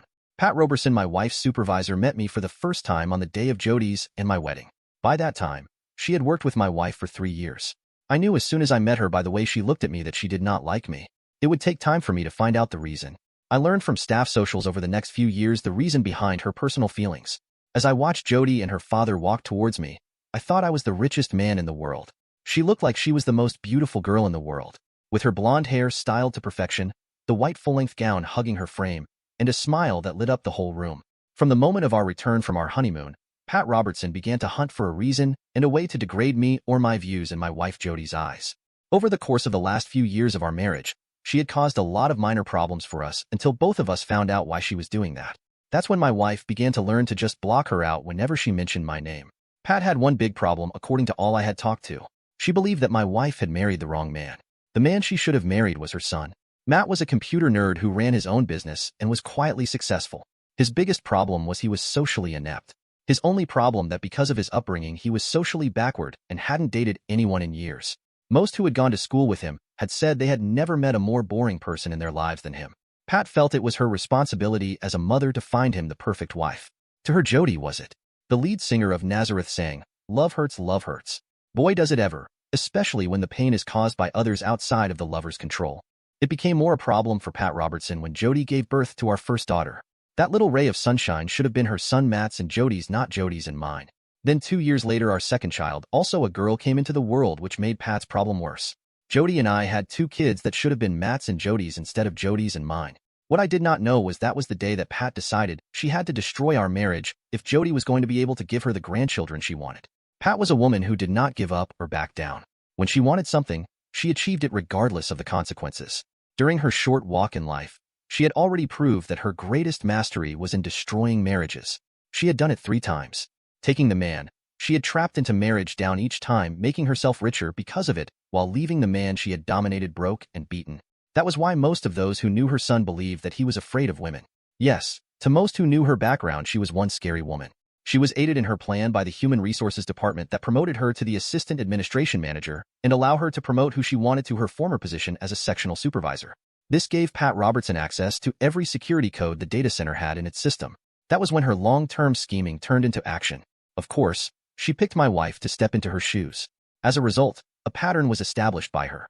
She started to send with Human Resources approval Jody on every training session for management as possible and got her taking courses online to improve her qualifications in the new field. By doing that, Pat thought it would speed up the breakup of our marriage because of the time it would take away from she called family responsibilities. Jody, thrilled with the chance of further advancement and self-improvement, ate the attention up. That only aggravated Pat even more because I was too supportive of my wife and her new opportunity. Pat had expected that in her eyes I would not have supported her. What Pat failed to understand that as a high school teacher I encouraged everyone to follow their dreams in the educational fields. One of the new in-house programs Pat set up over time was the Thursday night meeting with all sectional supervisors. Since the data center for the Blue Cross was primarily filled with women, it left quite of their husbands totally pissed off. With 4 section leaders on each floor, there were 16 females who had their lives routines changed overnight. The song went on saying, "I'm young, I know, but even so I know a thing or two." That's what the problem was. What I learned before the truth came out was really an eye-opener. Slowly, one by one, the husbands found the name of another one of these husbands who were having their marital lives indirectly affected by the new policy that Pat brought in. We all personally believed that if Pat had of being honest about who and what she was all about, she would have come out and admitted that she was a butch dyke. Between us all, we formed an informal social group. All of us believed that we had to find some way to force the corporation to cut the mid-management staff some slack. It was on a Thursday night when one of the Thursday night wifeless fathers stopped off at my place, asking me to watch his kids. He had reached the point where he was tired of the bullshit and wanted to find out what was so important about these Thursday night meetings. He drove over to the Blue Cross data center to discover there were no cars in the parking lot. After banging on the doors for a few, he attracted security, who came on prepared to take him into custody because of his agitated state. Once he explained why he was so upset, that was when the conversation began to get serious. There was no Thursday night management meeting and never had been. When he accused them of lying, they produced for him in minutes the electronic sign-out times on the time cards for his wife on Thursday nights for the whole time period and gave it to him. He was smart. He had recorded the conversation on his cell phone. By the time the ladies were due to be home from their usual Thursday night staff meeting, every husband had been forwarded via cell phones a copy so they could discover for themselves that for the last 16 months their wives had been lying about what was going on. Over the course of the evening, through multiple phone calls, we all decided as a group to keep quiet for now. That's when I decided I needed some guidance. The song continued, "I learned from you. I really learned a lot, really learned a lot." It came to me in the middle of the night that whatever was going on was Pat Robertson's latest attempt to drive a wedge between Jody's and my relationship. There were 2 things I did not know. Was Jody a willing participant in it? And was she actually involved with Pat's son, Matt? With all that was going on, the next Saturday morning, I met Jody's older brother Bob for coffee. He also knew about Jody's Thursday night meetings. Hell, everybody did. It had cost her attendance as some of her side of the family's special events. Bob had just written it off as it being part of the employment situation his little sister was in. I told Bob of all the problems his sister and I had been going through because of Pat Robertson's ongoing attempts to destroy our marriage. I purposely did not tell him the reason why. Bob felt he could not look into it. That was until I let him listen to the conversation that had been recorded. If you have never seen a police detective listen to a conversation, that definitely implies that a scam is being pulled that may or may not be legal. You should.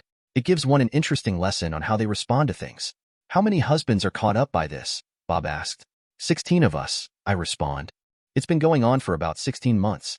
I found out because I looked after another husband's kids when he wanted to check things out last Thursday night. It's his voice that you hear on the audio clip. "Damn it, Arlie," he said. "Don't do anything stupid. We have 16 females whose time is unaccounted for, plus their boss for about 6 hours a week every Thursday night. This has structure, routine, secrecy, and organization to it. Whatever is going on has been deliberately kept from all of you. The way it's been done implies that whatever is going on may not be legal," he explained. "Just the fact that what is going on is being covered up is forcing the department to look further into it. Contact those you know. Explain to them that they're not to say anything or do anything to upset the apple cart while this is under investigation. Bob, do you think it's that serious? I had to ask. Don't know yet. It's too early to tell, he said. But their conduct is suspicious enough for us to investigate to find out what they all have been doing during that time.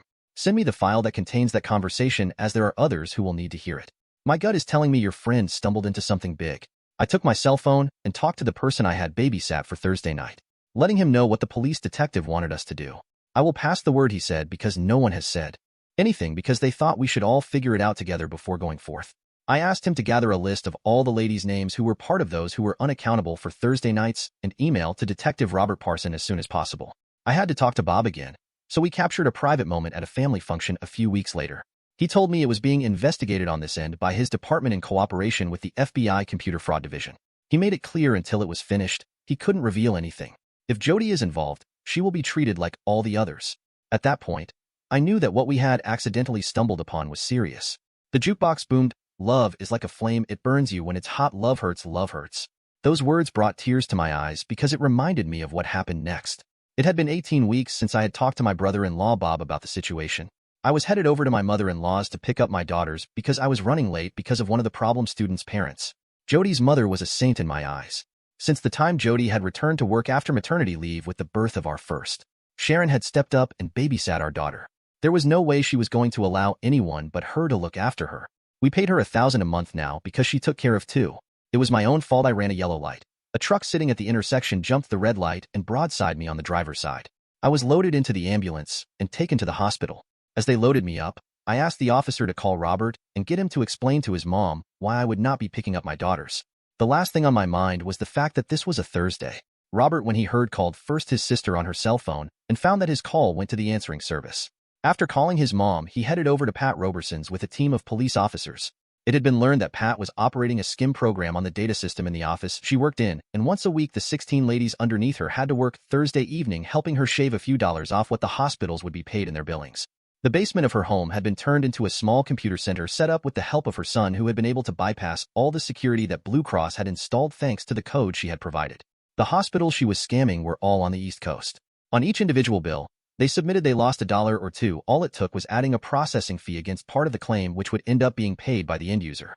Over the course of 16 months, with the number of bills submitted, it had added up to a very large sum.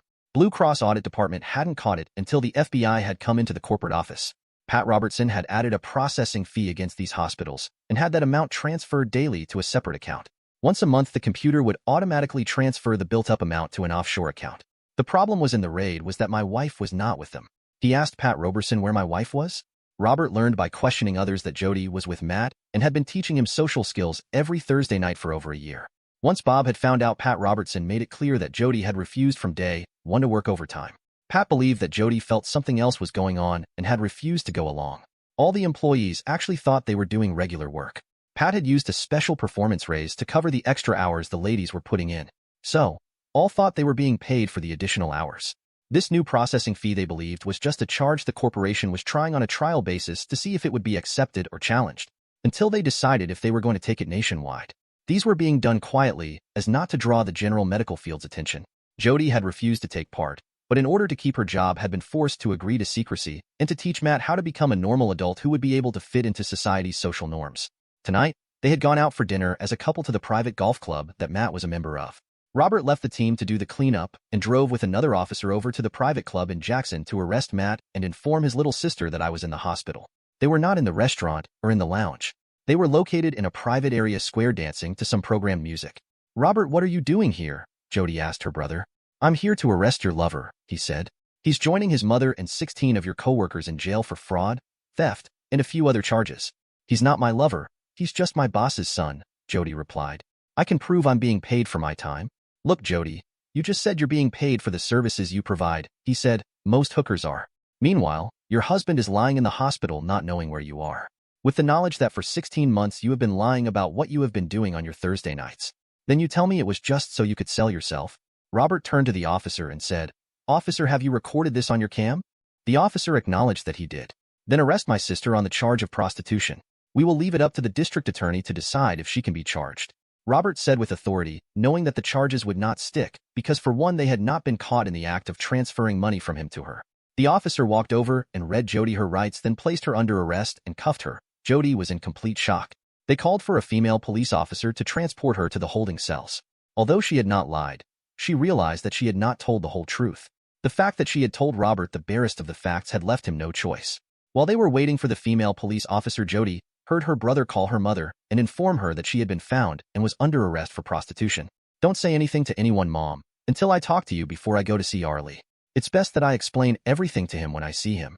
Robert left Jody in tears as soon as the additional female officer showed up. He and the officer he had come with took Matt to jail. "Jody has never slept with me," Matt said. "My mother was paying her to teach me what I did not know. Thanks to her, I have started to date."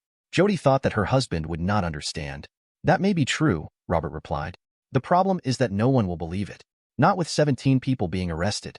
The problem for her is that I found her with you in a private setting that no one would have thought of looking for in, and she admitted on camera that she was being paid for her services." Matt saw the whole situation for what it was. One big mess. Arlie was the only innocent one in this. Jody had agreed to help him only to get his mother off her back. His mother had been slowly wearing on her for years. He knew he had to say something about himself that he had never revealed. "It's going to be hard to convict Jody with anything," Matt said, "for the simple reason that I am gay. It's a secret that I have kept from everybody, including my mom." The first meeting with Jody, I disclosed that fact to her. "All she has been doing me is teaching me to overcome the personal quirks I had to develop as a protective measure against my mother's conduct towards me when I was growing up." Robert relayed a message for the officer transporting Jody to bring Jody back to pick up her car. She was no longer being charged. After hearing Matt's comments, he concluded he was telling the truth. After locking Matt up, he had gone over to his mother's and explained what had transpired over the course of the evening and what he had learned. "The only question we have to wait on now," Jody's mom said, "is how is Arlie going to view it? Will he accept what she says as the truth after months of lies?" "I don't know, Mom," Bob said. "I'm heading over to the hospital to inform Arlie what I've learned. If I was him, I would leave her after what she has done." Bob got to me before Jody did. He explained in detail what he had learned that evening. "The question I have to ask, Bob," I said, "is there any way to prove that what Matt claims is true? Until I can be sure that Matt is gay, how can I be sure what Jody explains to me is the truth?" Nazareth's lead singer continued, "Some fools think of happiness, blissfulness, togetherness. Some fools fool themselves. I guess they're not fooling me. It's a lonely, dark place when you have to stand alone because there is no way to prove what the truth is. That's why I was in limbo, unable to move until the court case was proceeded on. I had been fooled once. I wasn't going to have it happen to me a second time." I looked over at Jody. We both had our eyes filled with tears. She had told me she did not have an affair with Matt. I had told her that because of her ongoing lies, I had to be able to prove she didn't. It would take another month before the trials would start. Until then, we were in limbo. For now, Jody and our daughters were living with her mother. Jody had been given Pat Roberson's former position. The 16 other section supervisors had been let go because of a lack of trust, although they were not being charged. Nazareth's lead sing continued, "I know it isn't true. I know it isn't true. Love is just a lie made to make you blue. Love hurts. Love hurts." I finished my drink, got up, and walked over to her and said, "In my heart, I know it isn't true. I keep praying that the boyfriend Matt claims he has comes forth to prove both of you right because I need a reason to begin to be able to trust again." Nazareth's closed the song out singing, "I know it isn't true. I know it isn't true. Love is just a lie made to make you blue. Love hurts. Love hurts. Love hurts." I left the bar with the most beautiful girl in the world crying because of the things she had said and did. Matt's boyfriend, a married man who turned out to be one of my students' parent, stopped into my regular classroom after school was out for the weekend asking if we could speak in private. It took him an hour to explain everything to me. He was also known to be a family friend of the Robertsons. "Matt told me what his conduct had caused to you and your wife," the man said. "I'm sorry that I did not go to see Matt sooner. When I heard that you were needing a way to verify their stories, I knew I had to come and explain it to you." Faced with what would happen if it became public knowledge, I vowed to him that I would not disclose his name to anyone. I literally ran to my car because I had a place to go as fast as possible. I stopped at the jewelry store before heading over to Jody's parents' place. I knocked on the door and her father answered. Looking at me, he said, "Why didn't just walk right in? You're always welcome here." Jody was in the kitchen helping her mother prepare dinner. She turned to me in complete surprise. I got down on one knee, pulled out the new ring and said, "I know we're still married, but I was wondering if you would be willing to renew our vows and start over?" I looked up at the most beautiful girl in the world and she was crying tears of joy. Dear listeners, please share your thoughts in the comment section below and don't forget to like, share, and subscribe.